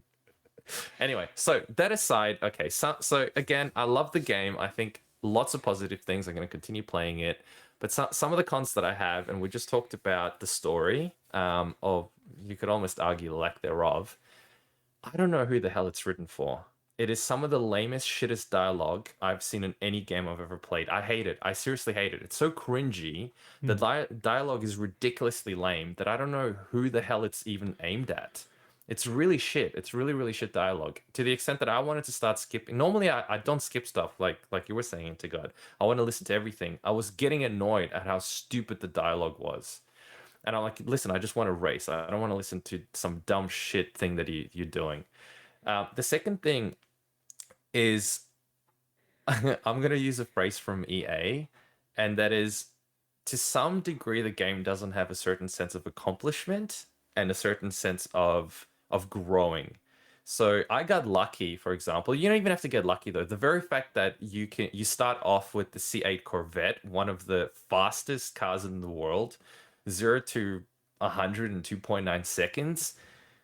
There's no real progression in that sense. It's not like the old Gran Turismo games where it started off with a shit bomb that you had to buy secondhand, and you had to win a bunch of races, and you had to boost it up a bit. There's none of that.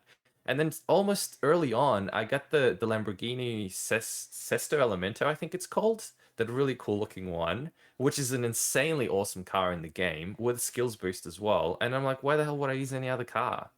So I feel like it's awesome that they give you that option. Don't get me wrong.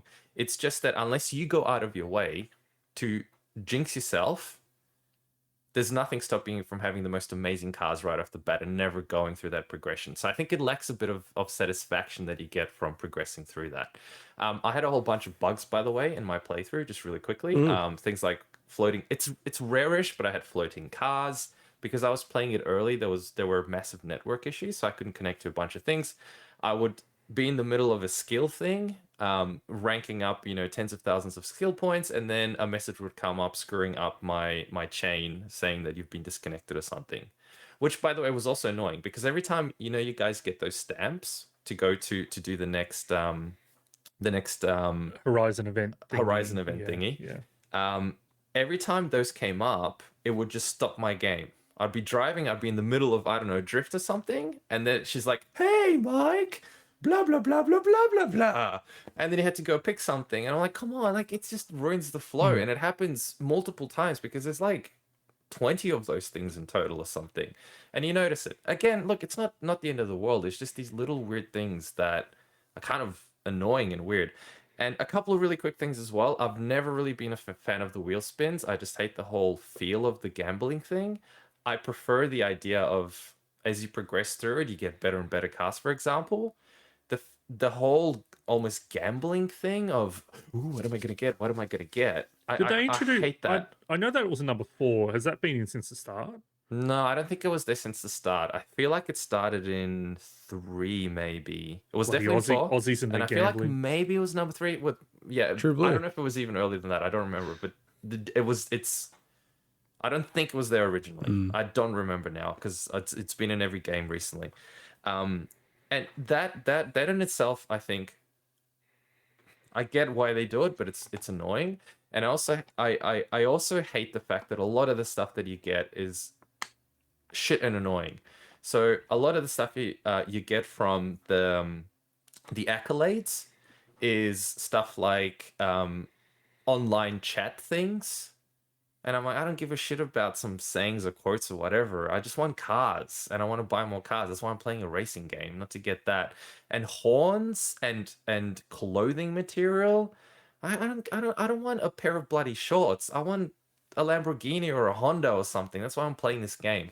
So that stuff shits me to no avail, which is, by the way, why I will not give it a perfect 10 out of 10 score if I had to review this thing. In fact, I would personally, to be honest, probably give it an 8 out of 10 because it feels like, just in closing, it feels like it's playing it safe. It's just iterating on a formula that has worked perfectly fine with the same annoying shit that the previous games also had. That I don't feel like, to me at least, it's a 10 out of. It's an amazing game. I'm going to continue playing it. I almost feel like if you're fresh to the series, you're going to benefit more in some ways than people who have played this for a while. Where to me, it's just the same thing. Yeah, I think that I do like how you did say if I review this game. Well, I'm reviewing, but I mean, if I had to do like a full self-aware. official, ooh, you got hired by. So that was the ING. pre-show. Now time IGN. for the Forza 5 review. Now for the proper So review. yeah, I think that's where it was at with me because I'd never played any of the Forza Horizon games. So the kind of end package is pretty amazing. I could imagine if it's just a different setting with some tweaks, you'd be like, oh, okay, is this that good of a game? So I But it did is a like brilliant game, don't get me wrong. Mexico as a setting. I thought it was That's a really cool cool. setting I thought too, it yeah. was really well realized. I'd been to Mexico before, so some of the pyramids as well. So it was really cool actually checking it out from a different lens. And I've been anything there, you I wanted to remember add, Swinny, before we get to the final segment? I'll just say that this game has just come out. It's just like the perfect storm of everything. Like Xbox needed games. People wanted something to play on Game Pass. It's just hit all the right buttons. I think they couldn't have timed this release any better, to be honest. Yeah, cool. All right, well, let's head into our final segment. So what we wanted to do is recognize it's been a year. So with both PlayStation 5 and Xbox Series consoles hitting their first birthday, we thought we'd take the chance to look back at how the first year has gone for the 9th generation of consoles. So we'll start with PlayStation 5, then go to Xbox Series X and S, and then finally quickly go through PS5 versus Xbox Series. So with PS5, we all own a PS5. We've got these PS5s as various stages. Mike, you got it almost like day one from memory.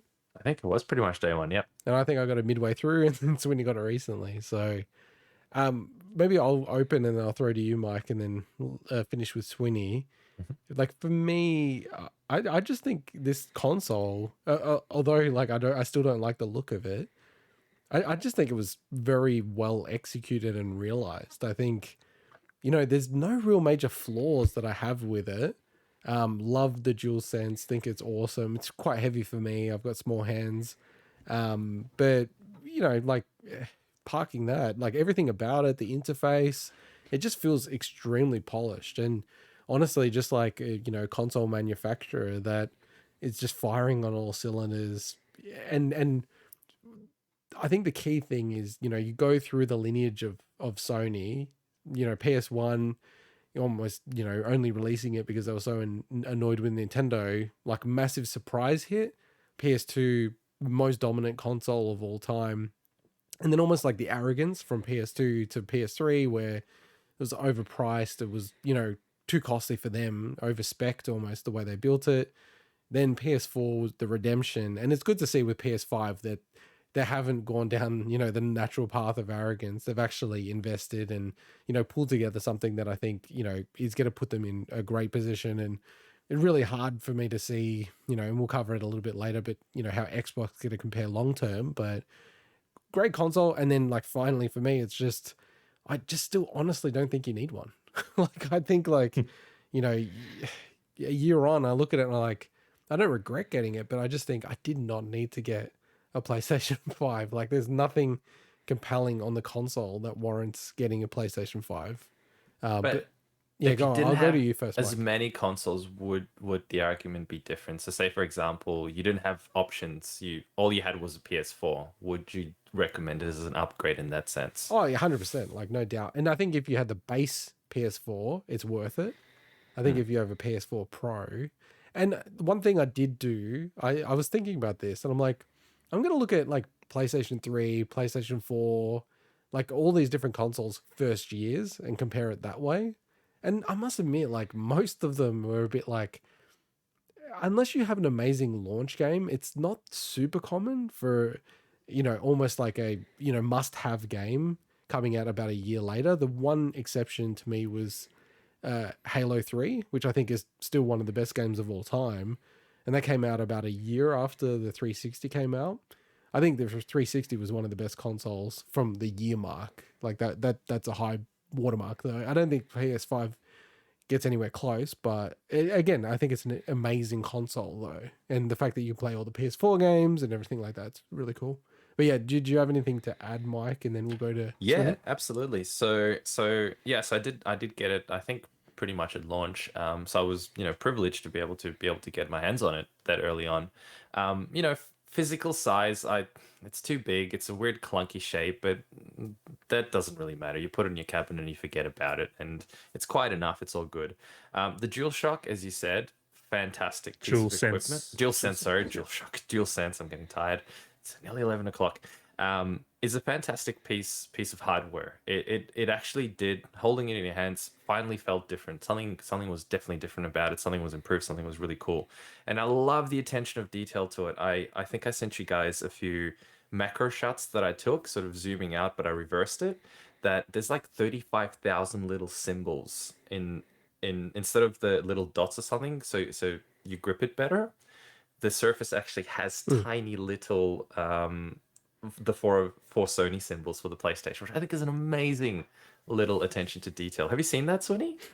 No, but remember, if you zoom in on the Xbox controller, it's Phil Spencer's head. Oh, that's right. We did talk about that. That's Do you know right. what I was going to say, Swinny? I was going to say, What? did you know that Super Mario Brothers 2 was actually a different game? Shut up. Yeah, go on. So look, so hardware wise, fantastic, amazing what it can do as well from a performance perspective. I got Demon's Souls remake when it first came out, and it was an amazing game, perfect game to play on something like that, because it reminded me so much of the earlier PlayStation days that I had with the PlayStation 3 where it originally came out. So it was a perfect game for me to be able to do that. And one other thing that I think Sony have done fantastically is having that catalog of PS4 games that are not running at 60 FPS in a lot of cases, stuff like God of War, which a lot of people played, but I actually never really got around to playing them properly. And they're really good AAA titles, stuff like God of War. And when you consider the fact that the console itself is $750, you can barely buy, from a computer game perspective, a 1660 Super at the moment for $750. Yet with this, you get a full 60 4K capable 60 FPS console that also comes with a catalog of free games that are actually really good games out of the Doesn't box. come with it if you don't have PlayStation Plus. Well, okay, sorry, you're right. Yeah, no, it's not. You're This right. is like I how didn't- people say I free didn't think game about on that. Game No, Pass. you're right. Yeah. You're absolutely right about that. Yes, but still, overall, in terms of the value of the package from a gaming perspective, I think is fantastic. What they've done with that, and it was a really cool move from Sony to be able to offer those games as well. So I don't play it as much as I should, but it's purely because I've, again, privileged to have a choice of different consoles that I can play across. I'm hoping they're going to keep releasing a lot of really cool first party games, a lot of really cool exclusives, because I think in the previous generation, we'll do comparisons, Sony was definitely the winner in my opinion. So I really hope they'll just churn out more really cool first party games. Yeah. What about you, Swinny? How are you feeling with yours? Well, it's good. We've kind of had different talking points, so that's good. The PS5 is a console that everyone wants. It's interesting when you do like a buzz check, unlike other workplaces, people talk about video games at my work and no one ever talks about Xbox. It's always, PlayStation 5, or, I can't get a PlayStation 5. Like, everyone defaults to PlayStation 5 as well. So when you're hearing podcasts and stuff, people like, I think it's also on Xbox, and that just goes to show you, like, everyone is so focused on the PS5, and there's good reason for that, but it just goes to show how ingrained Sony now is. And if there were no shortages, like, the sales are already awesome. Just imagine if there were no shortages, like, the sales would be crazy. Oh, through the roof, yeah. Obviously, like, it's games, the strong point as well. You mentioned Demon Souls, but even just like Returnal, Deathloop, which is obviously, Microsoft published, but hey, it's a Sony exclusive. And Astro is just awesome. You get that with the bloody console. Like, what a way to show off the console. And as you mentioned, just a whole bunch of really good upgraded games, like even like Final Fantasy VII Remake Integrade. Ghost of Tsushima is apparently amazing on PS5, you know. So yeah, it was really, and just on that as well, Swinny, like these games, you're right, they're not for free in the PS Plus collection, but you can legitimately Australian dollars buy God of War easily for like $10. And that game is, one of, like, for a lot of people, the best game of that generation. So, the value that you get if you can get your hands on one of these things. And to your point, like, Australia is a tiny little country, 25 million people. There's a Twitter handle that like just publishes when it's available in Australia, right? And that has 75,000 followers. Like, that is freaking insane when you think about it, that people have gone to that length to sign up to that, you know what I mean? To try to get their hands on it. So cool. But yeah, that's me. Like, there's a lot more to say, but I think like that's where we get into comparisons, which we'll do at the end. So I don't have an Xbox Series X or S. I said from the start of that generation, I'm more of a PC gamer from that space. And, I'm trying Game Pass for 3 years, given the deal that I got. Not super happy with it so far, but I think there are a lot of cool games coming out in the next year or two. So I think, it could redeem itself very easily and quickly. So that's kind of how I game on Xbox, but I don't think that's fair to kind of comment on the Series X or S. Maybe I'll go to you, Mike, and then close out with Swinny, and then we'll get into comparison quickly. I've probably been playing my Series X more than I have my PlayStation, which is weird because I've got the option to play a lot of those games on PC, but I find just sitting on the couch, not dragging the PC over there, makes more sense.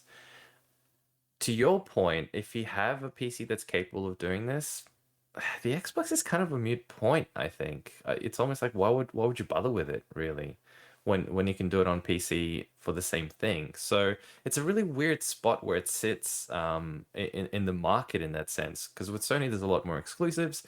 With the Xbox, I struggle to almost justify why the hell I even purchased it in the first place. But I do enjoy the fact that you have it there, you turn it on. I love to be able to just jump straight into a game, swap between games. I've really enjoyed playing a bunch of stuff on it. So for example, Forza Horizon, I've been playing that on the Xbox as opposed to playing it on the PC. So I've been, really happy with mine. There's nothing that I can complain about it, because it's been a solid device for me at the moment.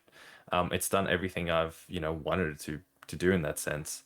I wish there were a few more really cool exclusive games on the platform that are, and I get why they're never going to be exclusive just for that. They're always going to be on PC as well. That's not a bad thing. I think that's a really, really good thing. But I wish between the two platforms there were just more cool exclusive titles that I could look forward to on that, because otherwise, yeah, it's hard to justify it for me. Yourself, Swinny? As the aficionado, the number one Xbox, with the Xbox symbol above your head. The Xbox symbol above my head. I for anyone that randomly checks this clip out and doesn't know the context of where we all stand, like it's obviously like I lean into that, but I feel I am very neutral in a lot of regards. In saying that, obviously the Series X is the console that I wanted the most. It's the main platform for me. I obviously love my achievements, so it'll take a lot to drive me away from that platform as being my primary platform. But you know, like it's Xbox has been making a lot of great decisions, but kind of like, you know, there's no buzz about the Series X majority of the time. But I feel that they are positioning themselves in a. I don't think they'll get ahead of Sony, but I think they position themselves really nicely so that when that future lineup starts hitting, that then I think we'll see them start taking strides. But there's just. I'll get into the games in a second, but because that's obviously the huge missing point of Xbox. My favorite feature of this whole generation is actually smart delivery. It has been so seamless and so awesome because I do actually jump between my Xbox One X still and my Series X, and just having games that it just works, you know, and that's what you sometimes want. You just want something that works, and it's great to know that automatically all the saves come across. Like I think they've set themselves up with an awesome platform. Now that it's need bloody games to put on it, you know, like we're not talking, obviously it has a lot of games to play, but when we're talking about why you would buy an Xbox, especially an Xbox Series X if you've already got a One X, there's not like even Forza Horizon 5 runs pretty good on a One X, you know?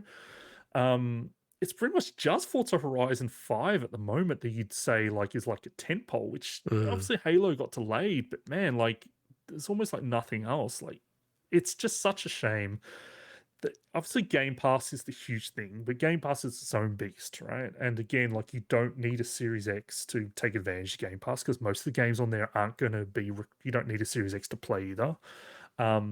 But a lot of the games that got Series X enhanced updates, like Gears 5 and Forza Horizon 4, do make use of that the technology really well. So I think that is great. But again, it's like, you know, they're old games. They're not new games that you're buying an Xbox for.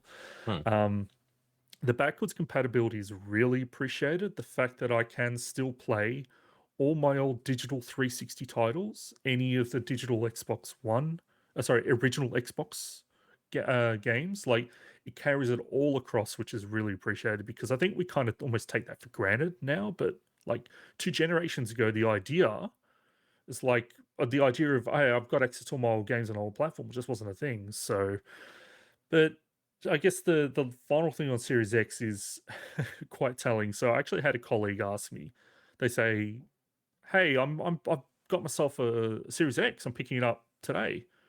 What game should I buy for it? And I had no answer. Oh, no.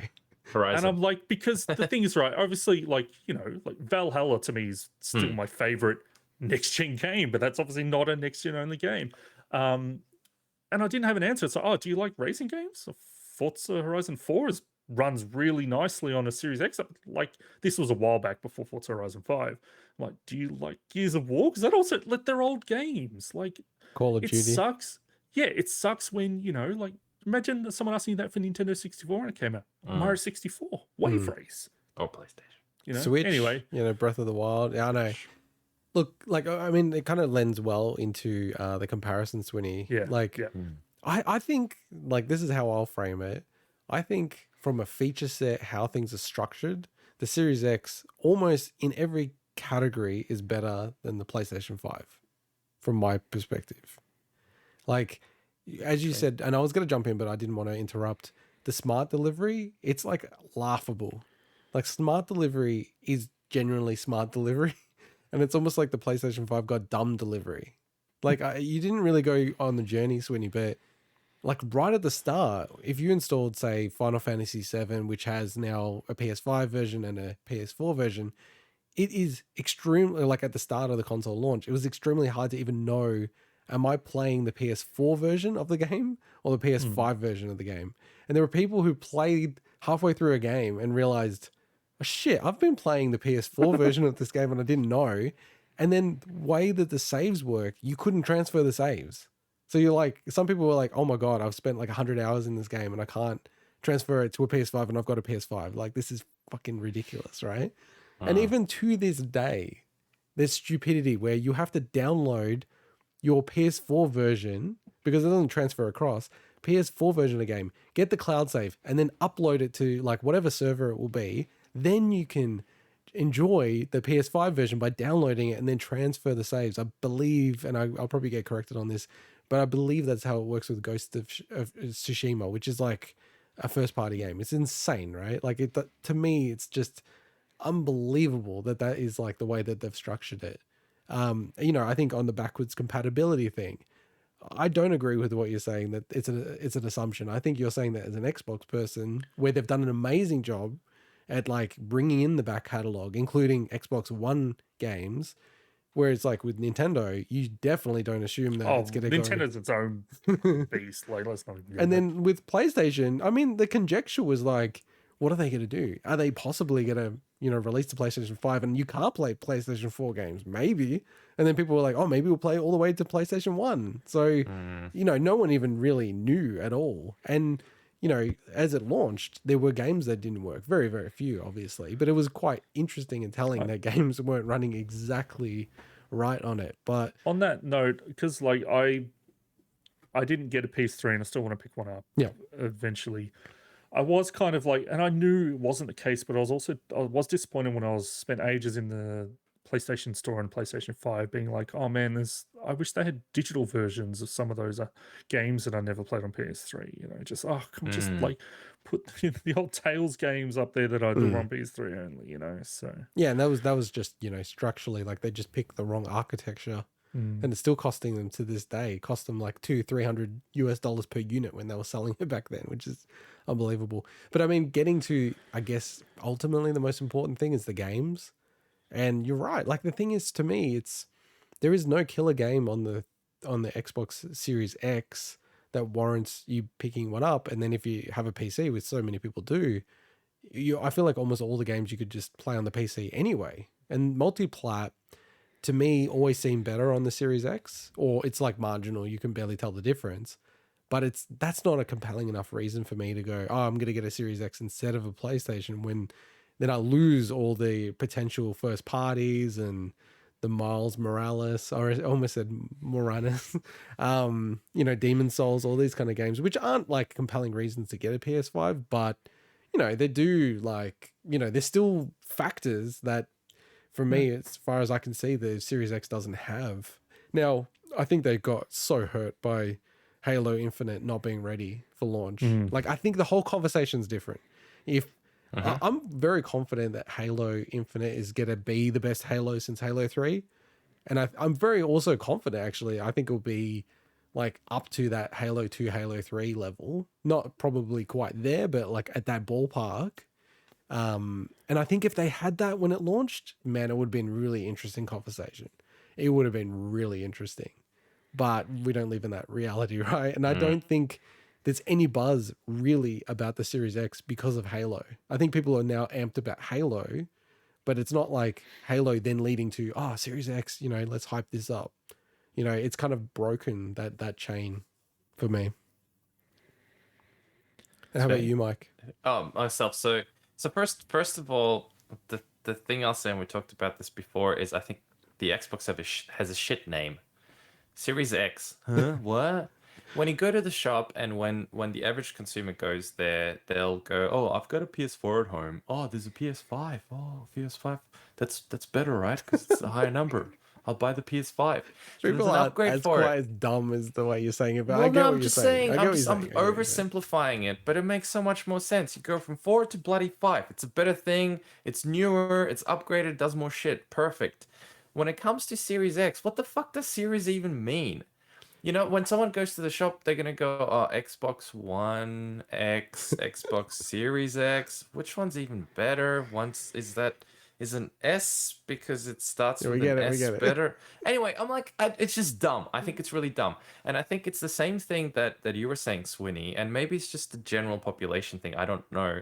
No one's ever gone, oh, I'm getting an Xbox or something. What do you think of the Xbox? Everyone's like, oh yeah, I want to get a PS5. Oh, do you have a PS5? Do you want to sell me your PS5? It's weird, and I think marketing is a lot to do with it, and I think the name probably has a lot to do with that as well. That I think they just didn't get the name right, and that makes a huge difference to stuff like this.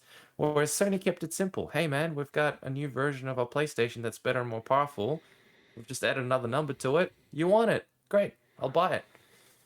So, I mean, there's other factors involved, obviously, like everything we talked about, including the games, but that makes a huge difference, and I think Microsoft just screwed that one up personally.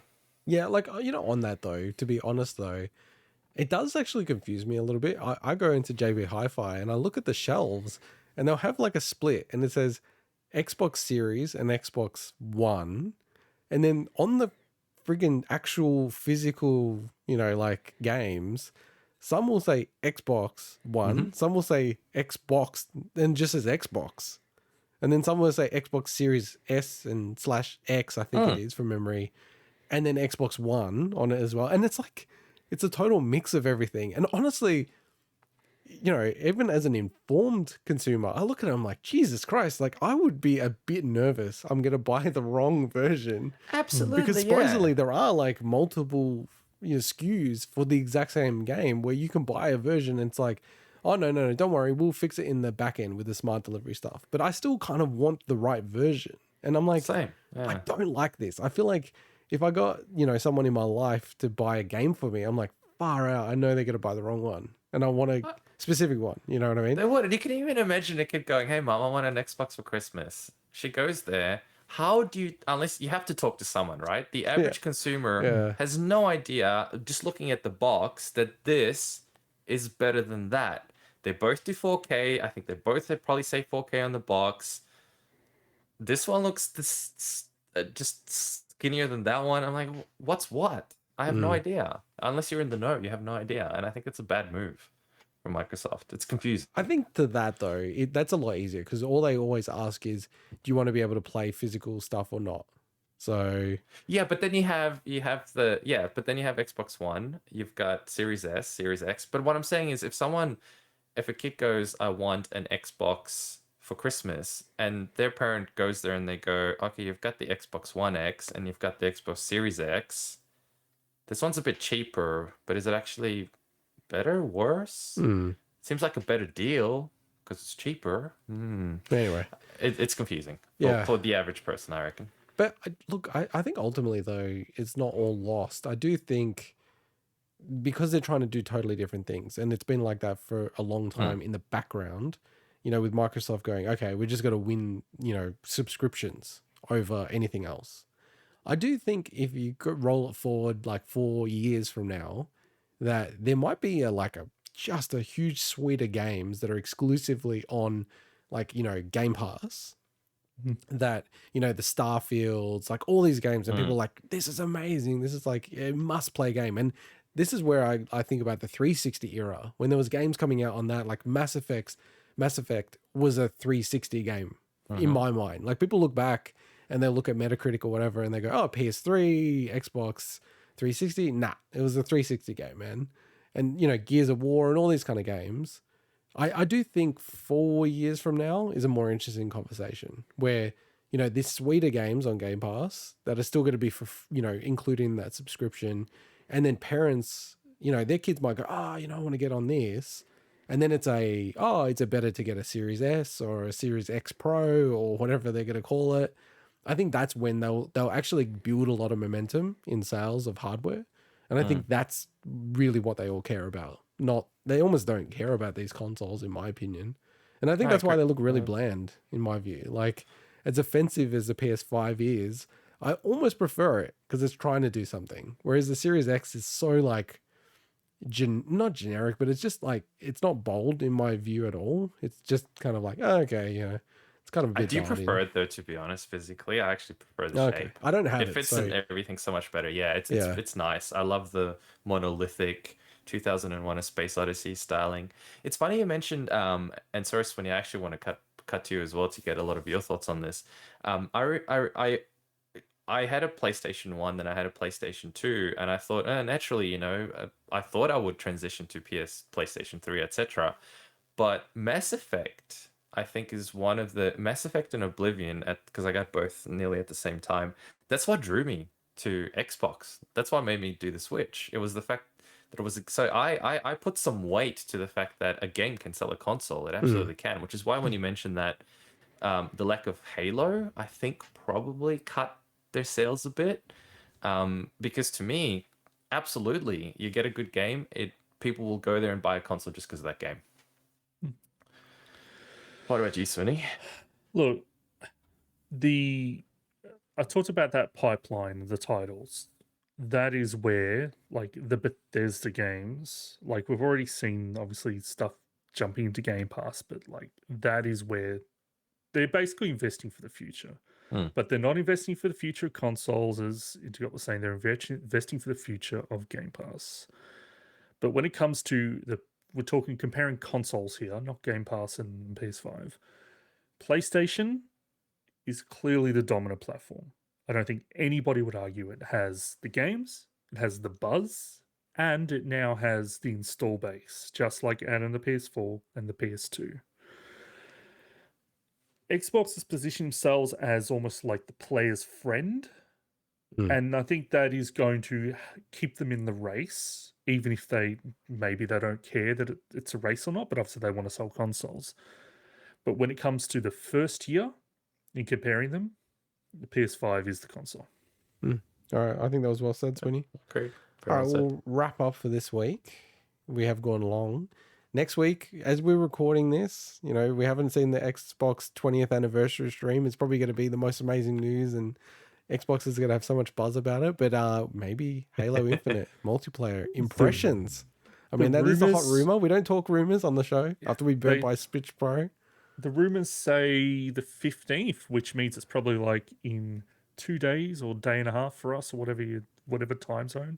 That's the rumor. Well, yeah, and like in terms of rumor, it actually was listed on one of their stores, which is almost feels almost like a guarantee at some point. That's only ever feels like 1 out of 20 times it doesn't eventuate when that stuff like that happens. So that would be really cool. And I mean, something that we all speculated on as well. Like they split the multiplayer and single player up. They've already split the co-op. So anyway, I'm sure we'll be chatting about it next week. And also we'll be doing a review of 31 unmarked games from Drokin. I always butcher his name, so I need to reach out to him to ask him phonetically how to spell it.